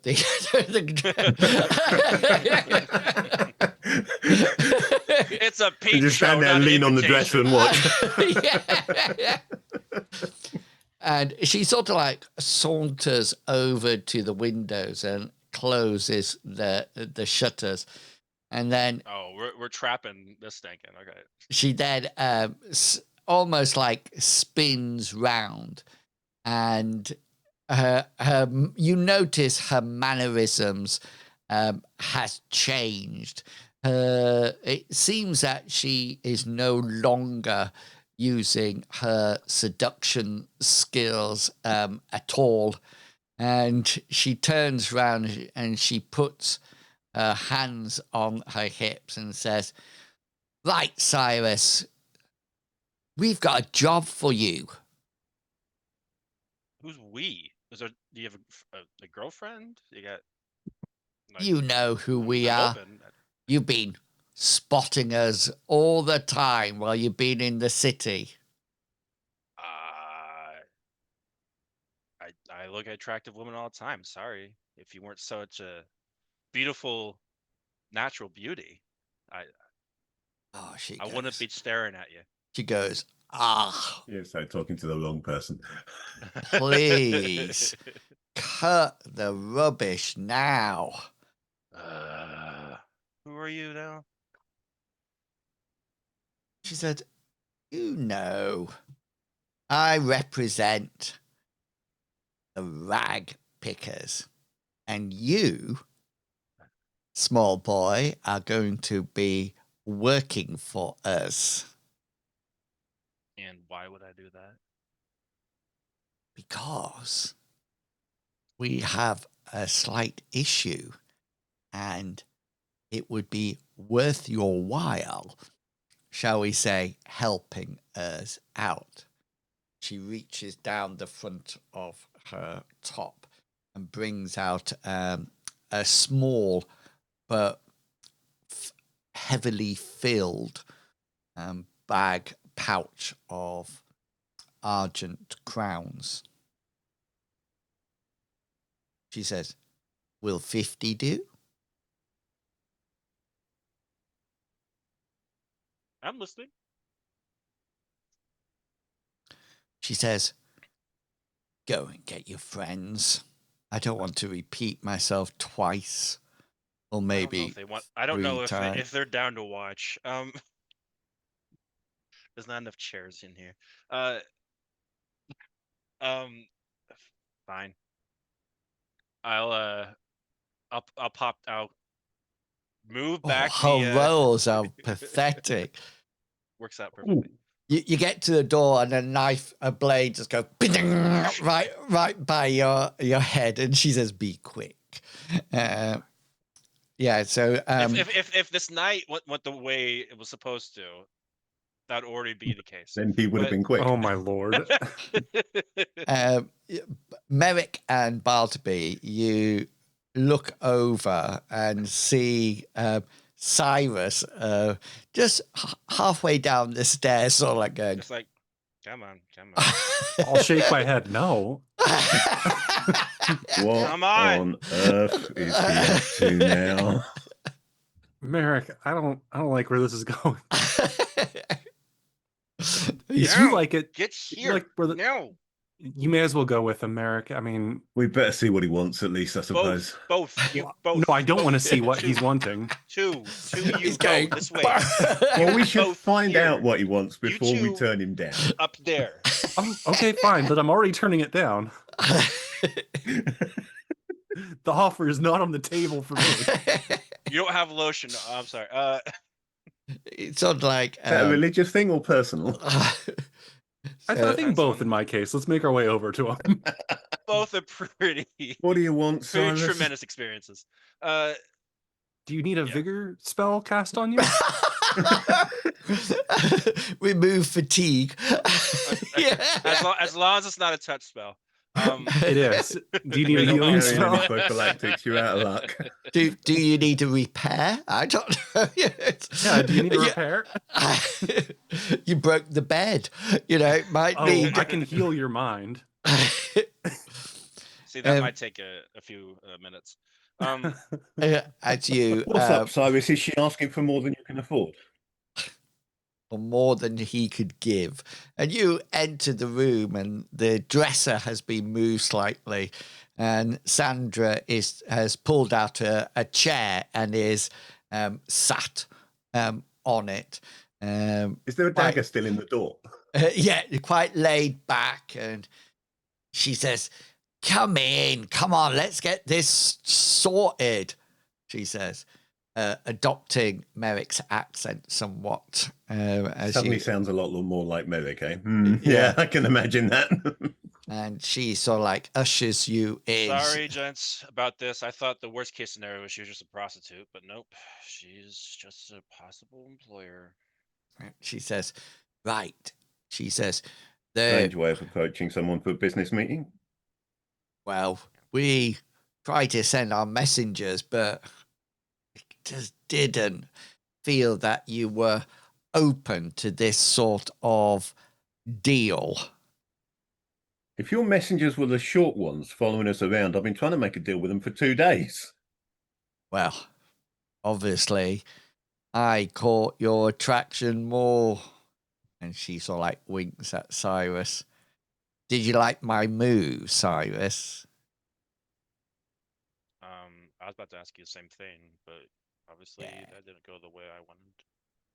Obviously, we I'll say both. the same thing about yours as I've been thinking about Cyrus's. They're very impressive, but they're no good in combat. Well, she says, "It's good to meet a fellow circus performer. Don't you try to deny it, Cyrus. I know where you got those tumbling skills from. You little clown, you." Anyway, she says, "I'm recommending I am representing the rag pickers. We are So what does the Rag Picker Circus want from us? well, we are, shall we just say, an undercover group here in Argent Dawn with quite a lot." And she shows you the pouch. You figure there might be anywhere between, roll commerce skills if you've got it. You can all roll, and then I'll give you a number if you succeed. Buddy. Yep. Cyrus, That's money. yeah.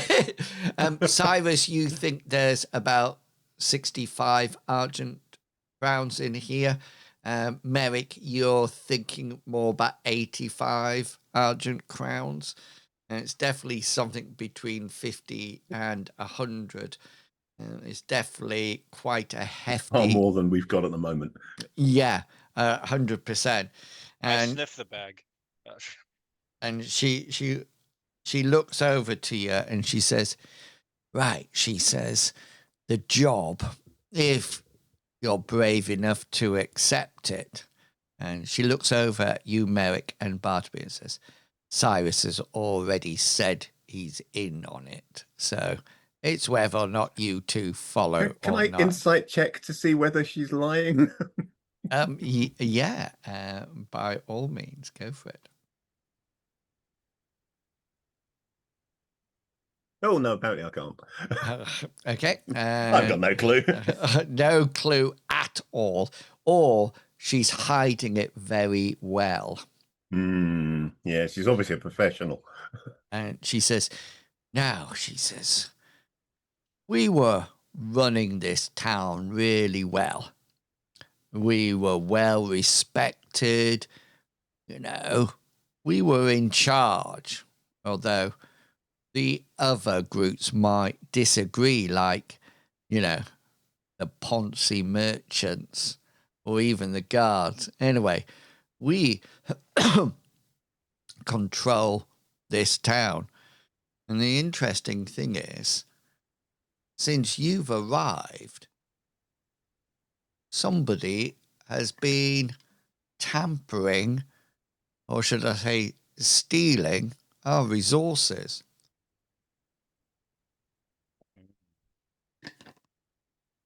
Well, it ain't me. I've just been trying to borrow them.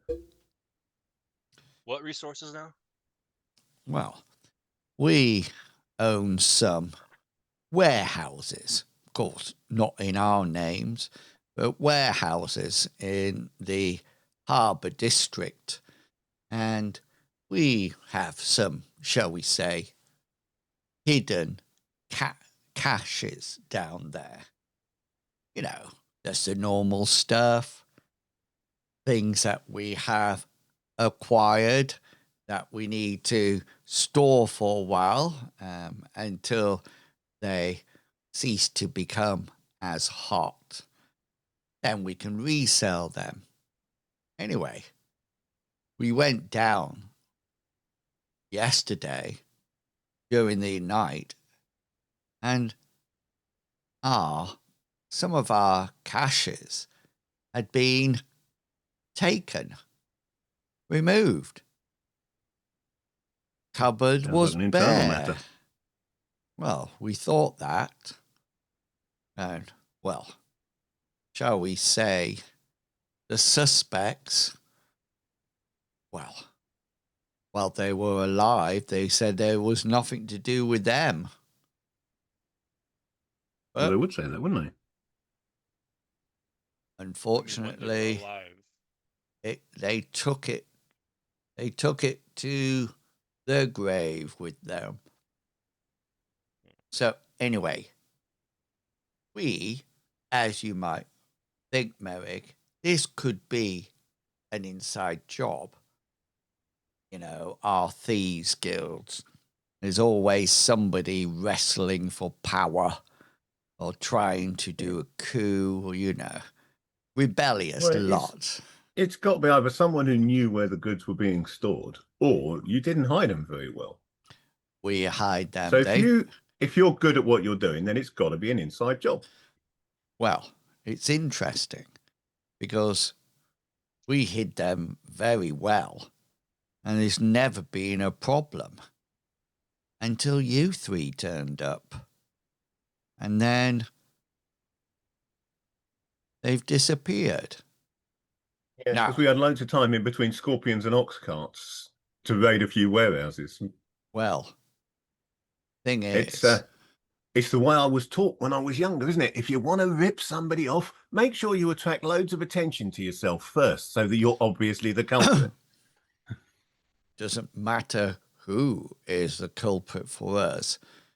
Just need them to be, how can one say it, terminated.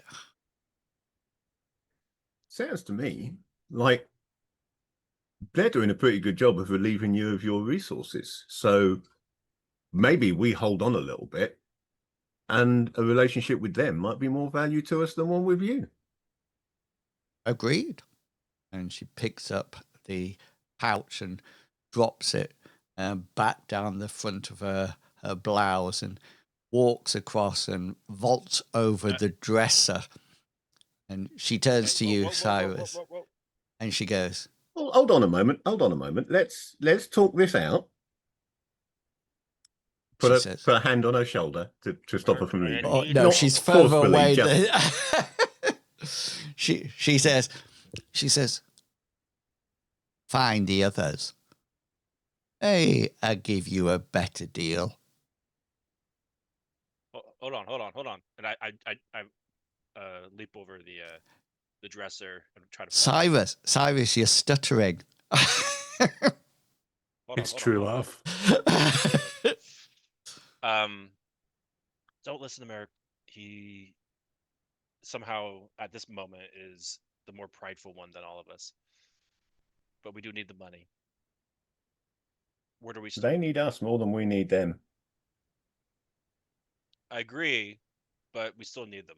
We still need the money. Where do we start in this search? Says, unfortunately, the amount of money has decreased slightly now for your services. Well, the amount of interest in doing anything for you is decreased as well, then, isn't it? And she says, Roll a karma skill. she says, Written up.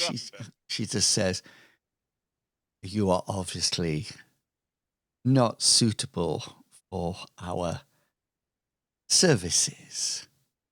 And she turns to you, Cyrus, and she says, my poor soul, we could have been so good. I turn around and look at Merrick and just glare. She slowly goes down the stairs and just glances up once to you, Cyrus, and just winks her eye and then tosses her hair and walks out of the copper cup. Well, I need a drink. There is still the wine down on the table. Yeah, I'm going to go down and just grab it and start chugging it. It is very interesting what she just let us know, though. Yeah. I have a feeling that our target and her target are one the same. Somebody stealing resources to fund their magical chaos, maybe. I A wonder what sorcerer kind of who- stuff they had in those warehouses, because I saw weapons being delivered to Darklings up in the forest. If they had weapons caches, that could be where those came from. Exactly. Well, I was thinking that maybe the sorcerer was stealing drugs from them, but what you said makes more sense. So exactly. I thought it was all about drugs, but no. Darklings on angel dust. I know it sounded like I had thought of the same thing and I was agreeing, but no, not at all. But it may still be useful to go down there and check things out. Their warehouses. Yeah. Maybe I I should be catching up with. Out. Maybe I should catch up with the lady really quick if I can't. Well, she's an acrobat and I'm not a good runner, but she's out of here. She's Okay. used She is not a good point of contact. Not a good Oh, point. We Merrick. need a point of contact She could have been a very who we mutual are. point of contact for me. Merrick, You'd have I woken know- up with a knife in your gut, mate. I know that you grew up in a rather nice neighborhood in a well-populated city, and you were trained by fine duelists. But myself, I am more aligned with the impoverished, the dangerous folks of the city. I mean them no harm, and I get no harm from them. I find that they can be very helpful with just a few prayers. Even if they act dangerous, there's That's perhaps a why way I've we been can trying use to her as a talk to contact. the kids. They've got urchins all over this city acting as scouts and eyes for them, and those are a useful resource to us. Okay, The people we're like, nearer the top, like her, they're more interested in what they can get out of us. And at the moment, they don't seem to value our contribution highly enough. If we're going to deal with them, we need to deal with them on our terms, not theirs. I can agree on that. Otherwise, I think we're on the opposite extremes here. As the bands of children separate us from our money real quick. But she was offering money. But you're right. There's probably a danger I don't see. The question is, how do we go about investigating their warehouses now that we are not aligned with them? How do we know? The where only the thing we've warehouses lost That's a with good regard to question, investigation Cyrus. Cyrus, that's a very good is the question. identification of which warehouses. are? Yeah. And I'm sure there are ways we can find that out. The question is whether we've got time to. There's a lot going on here.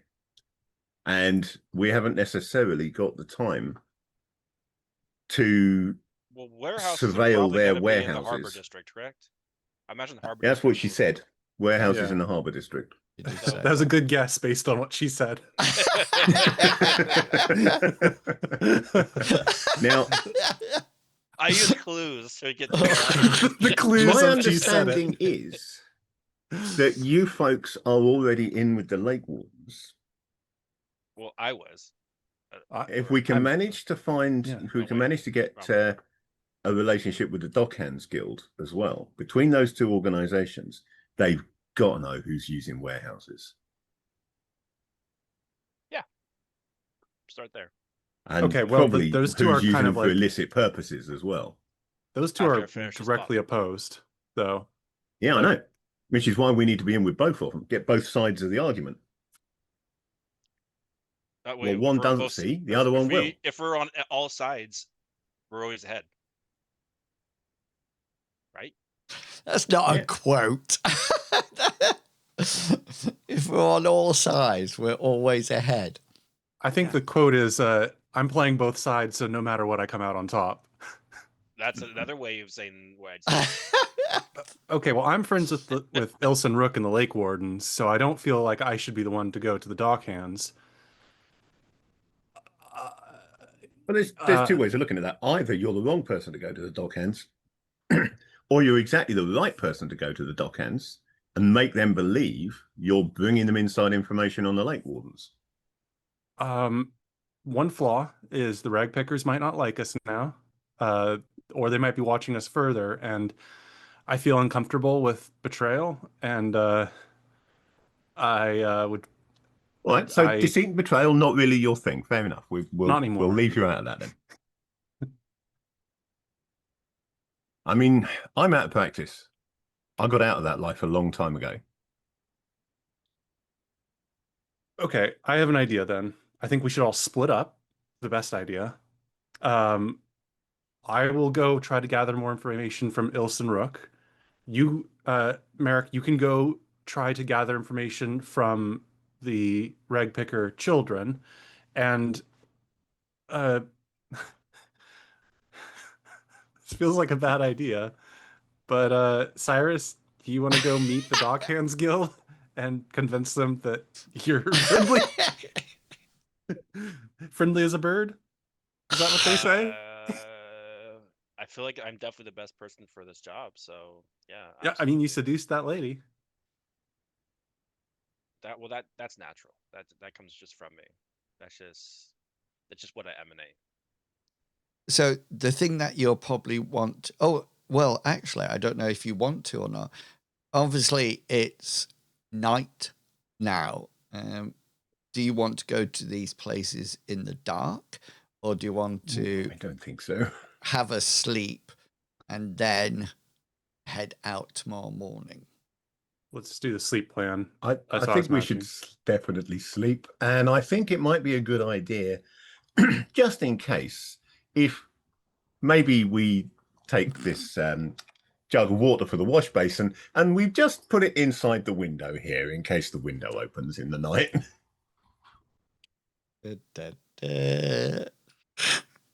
Oh yeah, those thieves, they like to come through the windows and stab you in the night. Oh, yes, we certainly do. Now, the door we can lock, the window not so much. And you can probably keep watch as well if you wish. Well, I gotta practice if I'm ever gonna be a true Amriel You've priest that practiced can stay never up all sleeping, night. haven't you? Yeah, I don't know how I practice it, but I'll stay up a little bit. You thought, like, do this with your Take a lot eyes. of And Dry Plus. yeah. I mean, I got to do my midnight prayers anyway, so That it. Fun. That is sorry. I get out my candle at midnight. Sorry, Elf Hunter on YouTube just said the character summaries are cool, particularly the main skills. You've seen them, haven't you? Because I posted them. So they're slowly Yes, they're good, they revolving around. Okay then. So you divide up the evening or the night into suitable watches. You notice that the tap room, the bar downstairs actually becomes a lot more quiet about 1:30, 2 o'clock in the morning. And at that time, you can hear the people leaving. There's not many people staying at the Copper Cup. you're probably the only residents there. And then, of course, Mix and any of the bar staff that sleep at after their shift. You also notice that as you close the shutters and put your water jug there with on the sill, you do notice, Bartleby, that the moon is actually full. It's actually a full moon tonight, and it's a cloudless sky, and it's as you gaze up, you're quite familiar with the moon, and it does look exactly the same as what it would look like in Windvine or Lindo, where you've prayed before. The only thing that is really different here are the constellations and where the stars are, and they're a bit unusual. It's nothing that you're familiar with. And you take the midnight watch. By early morning, about 8 o'clock, the smell of freshly brewed coffee and freshly baked bread, sizzling pork bacon, comes wafting up into your room. And after quite a hearty breakfast, you make your way to go on your various jobs. However, as you are leaving, Cyrus, Mix says, "Oh, Cyrus, this was left for you." There's a small piece of parchment. It's folded in half, top to bottom. I take it and I just look at it and wonder, I wish I know what this said. Would you like me to read that for you? Are you opening it, unfolding it? I'll unfold it, yeah. Should I try to roll my literacy skill? You to read it? can, yes, by all means. Hey! Yay. Excellent. There is just a cross on it, like a multiplication. Yeah, like a multiplication sign. Oh, That's it. maybe it means I'm extreme. They're equivalent of the black spot. That's it. It's just an X. It's like, is there something? I look at the barkeep. Is there something supposed to be attached to this? Because this looks like an X. Oh, I think it's an invitation to go to Westchester County and join a special school there.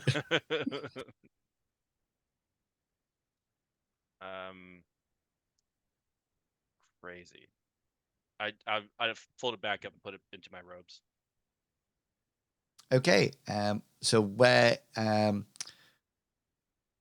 Bartleby, you're going to the to see Ilson Rook, aren't you? Yes. Yeah. Okay. So let's put you in the Harbour district. Cyrus, where are you going? I thought I was supposed to be also going to the Harbor District. Are you going to the Sailors. Dock Hand gang? Yeah. Is that what? Yeah. So we'll put you down there, in the docks. And Merrick, whereabouts are you going? You're going to try to attract any some open children. public spaces in the lower district, or is that quite crowded? Are there any like open squares and that kind of thing? Yeah, it tends to be cram-packed tight with housing, and there are a few of them. Probably. Yeah, I want to find like a a square, somewhere a little bit open, either in the lower district, or if I have to move out of the lower district, then that's okay. Just somewhere Probably, that I can sit, preferably. If there's somewhere with benches, or even just like a fountain I can sit on the edge of, something like that. Ooh. Do you mind going to the noble district? They do have a fountain. I think the noble district, not really the best place to be finding street urchins to talk to the ragpickers. A well, maybe, if not a fountain. Then I mean, I know they get most of their water from the deep lake, but something they've got to bring it from the lake to the houses somehow, and I doubt they've got much in the way of plumbing in most of these places. So are there like troughs and wells and stuff like that around? So we will put you in the area south of Southgate. In the Southgate. And this was where there seems to be, Bartleby's been here before, and it's a place where people tend to gather to chat. And if you remember, Bartleby overheard, and there you notice that there's some children playing, Ring around the rosy, singing away. That is nightmarish. In a very, a very creepy, echoey These horror children have movie black fashion. eyes and just white faces. And they're Are they children of the corn by any chance? Yeah. Then you hear from the distance the bell strikes, and you see some children seem to be playing games. Just roll for me, please, an insight check. Okay. Insight check. Yeah, 22 out of 69. 22. You have not seen these children before. These are either just casual, innocent children, or they brought in an entirely new shift. Yeah, They're probably casual, innocent children, aren't they? Well, meanwhile, Bartleby, you arrive at Ilson Rook's offices. If you remember, he always has his second in command with him. And you walk in, and of course, he gets up from his chair and extends his hands and says, Master Bartleby, well, what do I owe this visit? And he sort of like looks outside. Such an early start today. Indeed, Elson. We have been seeing more troubling things in this city. You may have heard. Sorry, I was having a laugh there because do you watch The Apprentice? You know what? The one that had Donald Trump? No, did it? It's in English. I think the original version was American and had Donald Trump, and then the UK version obviously was what's his name? Alan Sugar. Alan Sugar, yeah. And Baroness Brady is in it, and she does the interviews once, and one of the apprentices come in and says, she sort of like does the interview, she gets up to leave, and she says, thank you, Karen. And Karen says, sorry, it's Baroness Brady to you. Only my friends call me Karen. I was just thinking about it then. Anyway, yeah. Ilson Rook, and he sort of like says, it's rather early for you, Bartleby. Would you like a smoke? No, that's what my father would have done. I'm here on business. As you know, I'm trying business. And he sort of like clicks his finger, and a little stool is brought across for you to sit on. I'll take a seat. As you know, of course, I'm looking into what is happening with the lake and why there are dead animals in the waters. We blame the dock hands as. Oh, and we are looking into them as well. But you may have heard yesterday there was a little bit of chaos in the Temple Quarter district. That we did. We hear that you demonstrated your healing magic once again. Absolutely. I made sure that a man did not die, and my comrades very bravely stopped the cart from killing many more. Um, but we believe that there may have been some thefts that are involved with this. Have you been noticing any of your warehouses, any break-ins? He sits and ponders for a moment. No, we don't have break-ins in Argent Reach. Last break-in must have been decades ago. We're a friendly sort of city. We get along with each other. No need to steal or enter into all that bickering and, nastiness. Who told you such things? May they be pulling your leg? Before I respond, I want to, if I may, I'd like to use my insight to tell if he believes what he's saying. Yeah, can I just say I appreciate good grammar? I don't think I did good grammar there, did I? No, you used may rather than can. Rather than say, Yes. can I do something? You said, may Far I? superior. Which is because when I was a teacher, you got a good insight. When I was a teacher and the children said, can I go to the toilet? I would say, I don't know. Can you? Can you? I'm sure you can, but I'd rather you didn't right now. Yeah, it's may I go to the toilet, not I had a teacher in can. high school that would do that. Yeah, Do something. it's one of my favorite sayings. That, and when somebody said, so-and-so's crying, I just used to say, well, that's happy. That's helping, isn't it? Crying always helps, no matter what. If you're upset about something, come and talk to somebody. I was a very empathetic Psychologically teacher. speaking, crying as an outlet can be psychologically useful. It's just, I can't do my maths. Well, crying's helping, isn't it? I mean, it's no practical help, obviously, there. But So, yeah, insight. What did you want to try to I pick want to up? know if he believes what he's saying when he says that there have been no break-ins. 100%. Okay. Absolutely 100%.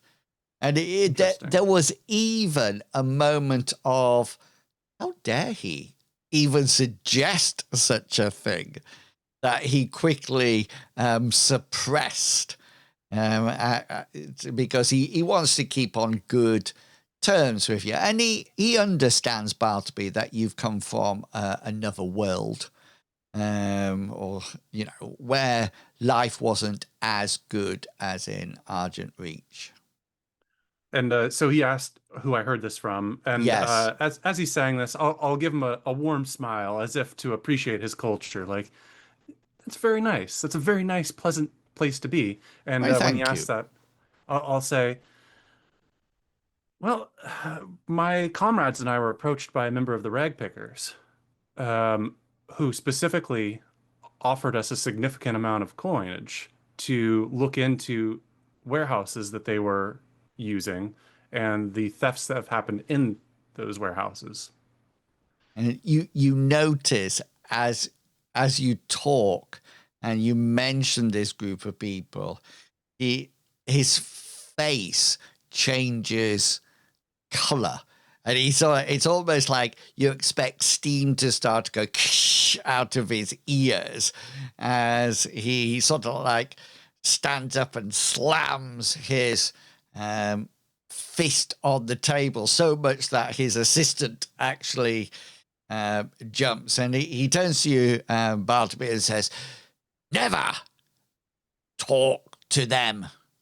They are the scum of this city. Scum, I tell you. They should be all rounded up and hung on the gallows if we had some. They are not worth talking to, Master Bartleby. Not worth it at all. Well, then you'll be pleased to hear that despite our lack of funds, we did turn down their offer to look into this. I am in agreement with you. I have a tendency to avoid those more criminal groups, shall we say, or suspicious ones. But regardless, I wanted to look into it, make sure that if there were any disappearances of your goods, I could perhaps look into that as well. I obviously want what's best for the city and to do things on the up and up. And I just wanted to see what you knew, just in case the person causing the dead animals in the lake, the damages at the tannery, maybe even these disappearances of goods and the ox in the street. I feel that they're all connected, and I wanted to see if you knew anything, Ilsenrook. His assistant leans over and whispers in his ear, and he says, Master Bartleby, please tell me that you were not approached by Seeping Sue. Well, it was a lady, and that name sounds pretty accurate, but she actually approached our sorcerer man. He has a love of the ladies and some other finer things. And to be honest, I try not to have these thoughts, but I assumed that she was a certain kind of lady that may have wanted to engage in a business that my church would not agree with, if you catch my drift. I didn't even know she was one of them. You are a wise man, Mr. Bartleby, and it is my strongest recommendation to stay well clear of Seeping Sue. Shall we just say it took several months to eradicate her influence, shall we say, around the town guards. They know not to meet up with her now for obvious reasons. Right. Stay away from her. Stay away from everybody who is ever connected to the rag pickers. They are the scum of Argent Reach. They are the darkness in the streets. They are the screams that you hear at night. They are the group of people who want to bring Argent Reach to its knees. Avoid them at all cost. There's a moment of silence, and he said, will you be staying for lunch, Master Bartleby? Do I think that this is an actual offer or just a question of, like, will you be leaving now? Roll your insight. Because I would actually love lunch, but, there's my insight. You think it's a genuine offer, and you say, yes, I'll stay. He goes, great. And because I have many questions for him still. Meanwhile, down at the docks, Cyrus comes down from the harbour district, up over the wall and down the ladder into the small dock area. And the first thing, roll a perception check to see what you actually see. And so the first thing that you see, rather disturbingly, there seems to be a floating animal. It's either a dog or a cat, and it's extremely bloated as it's absorbed the water, and it's slightly decaying, and it's just sort of like a bobbing along in the water, and you see two men, poorly dressed, carrying what appears to be one of those nets on a long handle, and they come down. They scoop up as it comes out the water. You realize it's a cat, and scoops it up, and then they have a bag, and they drop it into the bag, and there's a sort of like a sound as it sort of like hits something else that's in there, and they shoulder the bag and they go carrying on, looking either side for dead bodies of animals. You also notice round this place there's definitely a strange smell, and you know the smell of fish, and this is not that smell. This is more a smell of rotting batter, almost a bit like a compost Straight smell. decay. Like, Yeah. But on the positive, they appear to be very much your type of people. what's that supposed to mean? They're to the point. They don't seem to shy away from you or anything like that. You know, if you smile, they smile back. If you nod, they nod back. They're not trying to interact with you or anything, but you can approach any of them that you would like. So as I put in the chat earlier on, the Docklands Guild is ruled by Mara Vel, the guild for woman. Always best to send Cyrus to the females. It's on purpose.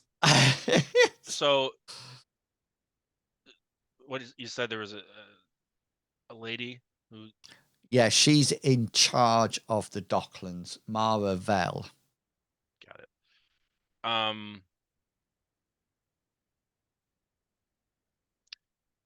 have an idea. So No. I'm going to. Sorry, this is gonna be funny. So I'm gonna find a Before you do anything, Cyrus, you do remember what you're meant to be doing. No, he doesn't. Oh no. You've got. So this is what I'm gonna do. Go for it. So step one, I'm gonna find a bucket full of water. Okay. All right. Step two, I'm assuming she has a whole bunch of like paperwork and things near her, right? So what I'm gonna do, and hear me out, I'm going to and use my sorcery abilities. I'm going to animate fire, right? And I'm going to all of a sudden behind her, something catch up on flames. I'm going to run over with a bucket and then extinguish the flames. Really, I'm just using my animate fire to extinguish itself. But that way, in this case, I'll look heroic. Are you And going to put the bucket of water on the flames, or are you just going to stop them? Yeah. No, I'm going to put the bucket. So it makes it look like I'm being heroic. I'm saving her things, all of her documentation. That's probably very important for her job. Yeah. Yeah. That's So the first thing that you need to do is find Mara Vel, and she's actually down ticking off infantry coming off and on boats, and you notice that there's almost like a cast iron brazier that's got flames in it that is nearby to her that you can probably use to flick some fire across onto a paper, then throw your bucket of water It's over gonna be them. near the paper, not actually on the paper, because throwing buckets on a bunch of parchments is gonna ruin it too. So I'm gonna put it near it, so as if it's gonna go towards the You parchment. could put it on her if you wish. No. No. Okay, like so first of all, it'll take you a bit of time because you'll have to do it at range, etc. But roll your invocation skill. Jesus Christ. Sorry, it's hailing outside. Ooh. Is it? Yeah, it's a We're storm getting some good rain over here. Nice. That'll teach you to pollute the atmosphere. It's like the day after tomorrow. That started with rain and hail. You better watch it. Yeah, so you animate the fire somewhere close. So I'm assuming you've thrown the water over the fire. Yeah.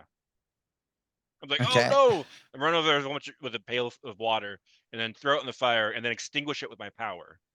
Yeah. Yeah. I just need to know where the fire is. It's just like close, but not on her parchments, but pretty close. Maybe like some grain near it or whatever. Or Okay. like, I've on a got barrel or something. A barrel Okay, full then. of tar and oil, whatever. Okay. So you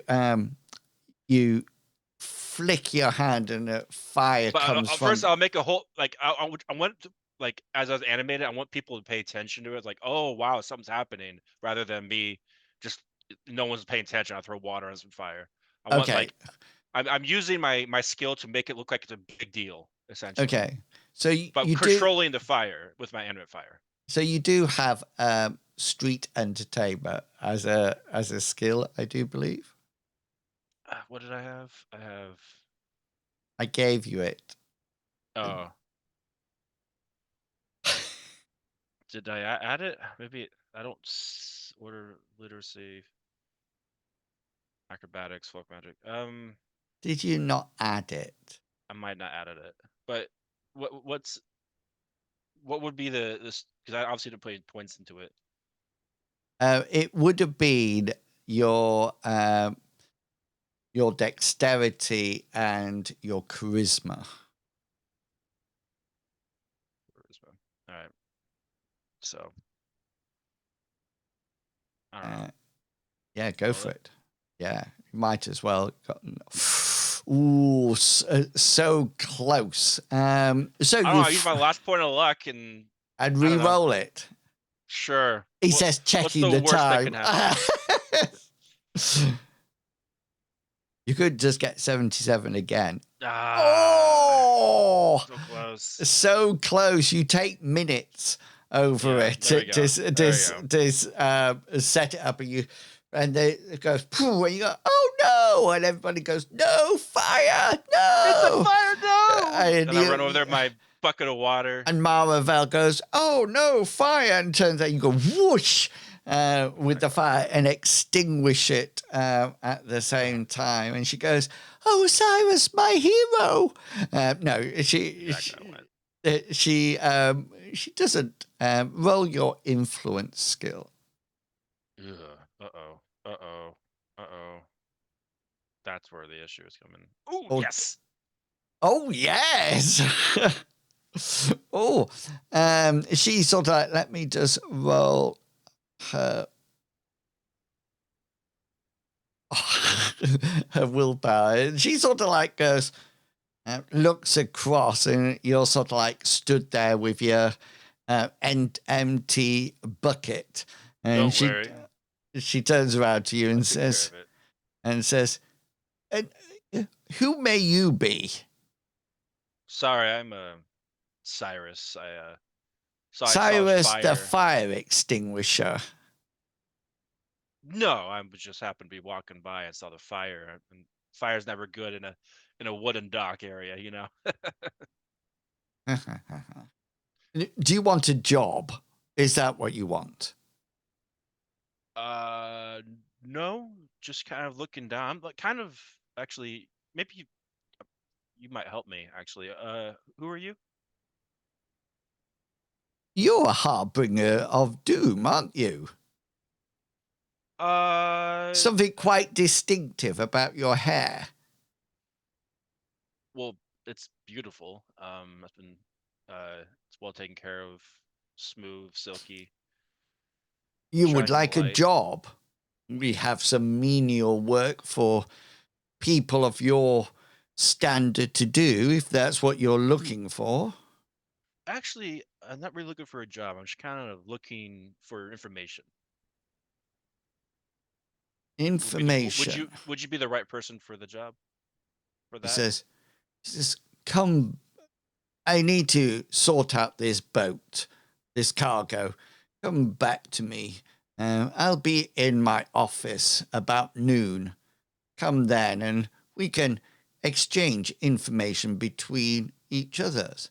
I'm interested about the doom that you bring. Sounds fantastic. See you at noon. Yes. And she sort of like does that thing when she looks you up and down and goes, and then you hear about, be careful with that crate. So some of the dock hands flinch as she shouts at them, and she continues to tick things off. And that seems to be a good place to stop today's session. Next time, Merrick, we are coming back. We're going to start the session with you down in the South Gate. You've located that group of children who seem to be singing. And you're in a populated area where there's quite a bustle going on. Lots of people getting up Sounds to there. good. I've got an idea I want to try out, so I shall do that next time. Sounds fantastic. Okay, before we go, I'm going to let the players say where you can find them and what excellent content they are producing. We're going to start off with Mr. Podcast himself, Mr. Pickles. Oh, yeah. Is that the moniker you feel like you deserve right now? Mr. Podcast? So you might have heard about the podcast that Captain Kangaroo and I are doing today. Right after the recording on this, we made an appointment. We have a plan. We're going to talk about something really hilarious, but it'd be foolish of me to spoil it. So we'll have to wait for Captain to talk about the podcast we're doing together. All right. Well, we'll come to that later. Yeah. Mr. Fish Not Fish. Where can people well, find as you? always, I shall be on Leashing Barguests sometime on Monday doing a Mapper Monday stream. So many maps that I need to make. I've honestly got no idea which one I'm going to be doing on Monday, but I need to get back to an actual map because the last couple of sessions I haven't really done any mapping. I've just been talking about stuff like last Monday, for example, I was talking about the fact that they have announced the forthcoming Kickstarter for the new edition of Campaign Cartographer, the mapping software that I use. Nice. Which is possibly a bit overdue since Campaign Cartographer 3 came out about 20 years ago, was updated to 3 Plus about 9 or 10 years ago, and they've finally found more. They're very good at not replacing the software unless they need to. So they've been tweaking this over the years, but they've now decided it's time for a new one, which is apparently going to include some integration with the virtual tabletops. So you should be able to export maps directly to the virtual tabletop, which includes things like the lighting included in the file. So that'll be really cool. So that's what Dungeon Scroll does. Dungeon is because that's Roll20s and of course drive through and everything. That's their mapping. So it's quite nice actually because you can just create it, press a button, and it's and there it is. And if you alter it, they're linked. If that makes sense. Oh, that's nice. Yeah. So I doubt Campaign Cartographer will do that. It'll probably just be that you can export a file that goes directly in, including things like the lighting. But we've yet to see. They haven't released a lot of details yet. Are they going to charge us for it? There will be a cost for the new edition. There is a what they have said is if you're signed up to their newsletter. So if you're a youth campaign cartographer and you're not signed up to their newsletter, go to Pro Fantasy's website and make sure you are signed up. Yeah. Because they're going to send out a secret link via the newsletter for a discounted rate on the Kickstarter when it goes live. So we will be able to get it cheaper. I don't know how much cheaper, but we will be able to get it cheaper. And also a lot of the supplementary things like the symbol sets and the Cartographer's Annual, they're going to be doing updates for them. So they'll work with the new software. So you won't have to start completely from scratch. But I anticipate a lot of people continuing to use 3 for a long while they gradually bring out more bits for 4 and only really going to 4 when you need to use its features. So yeah, I talked about that last week. I don't know how long the VOD will last for that. Probably still there until roughly sometime on Monday, which is when I streamed it, if anybody wants to see that. And this Monday, I'm going to get back to drawing some maps. And I think that's all I've got going this week. Brilliant. I will be back tomorrow at 12:30 for some more Elder Scrolls Online, followed by some Fallout 76. And then I might even get an RPG stream in on the way, or even a live broadcast throughout the week. So yeah, keep your eyes out for that. And then finally tonight we're going to go back to the wonderful Kanga and the Pickled Kangaroo podcast. Yeah, go for it, Captain. Obviously, everyone's really, really interested, and we've been planning this for a very long time. Obviously, our podcast, and spoiler alert, we're actually going to do a podcast about podcasts. We're going to talk about really famous podcasts out there. It's going to be first one, of course. We're actually going to talk about a podcast about AirPods. What's nice about this in our first podcast, we're able to get one of those. We got a recycled prayer pod. That you can find at airports. Then we're going to, because it's best for sound resistance and whatnot. So we're going to be able to do our first podcast from within the prayer pod. You'll be able to catch our first episode. It's going to be called the AirPod Podcast, live casted from the podcast pod at podcast.pod. It sounds it sounds absolutely unbelievably fantastic. Thank you once again. Certainly sounds unbelievable. Yeah, it's really real. We will we'll see what's happening tomorrow, because I know Mr. Pickles is not here next week. Is that right? Correct. Yeah. So we'll see who else is I won't around. be here either, because I need to follow him for the podcast. Yep. Also, I need to bet on the ponies next week too. So that's So I will check everybody's availability in the Discord. And but please do go and check out the Discord. We're lots of RPG chat over there as well. And we will see you all next time. Until then, it's goodbye from me. Goodbye. And it's goodbye from them. Say goodbye. Bye. Goodbye. Bye, you silly guys. I'm gonna keep going on till you turn me right. No, keep going. Okay. No, keep going. Keep going. I haven't turned you off yet. Keep going. Does that mean you turned me on? What are you doing? Come on, keep going. Yeah. Bye. Bye. That's it. Okay, you're now turned off.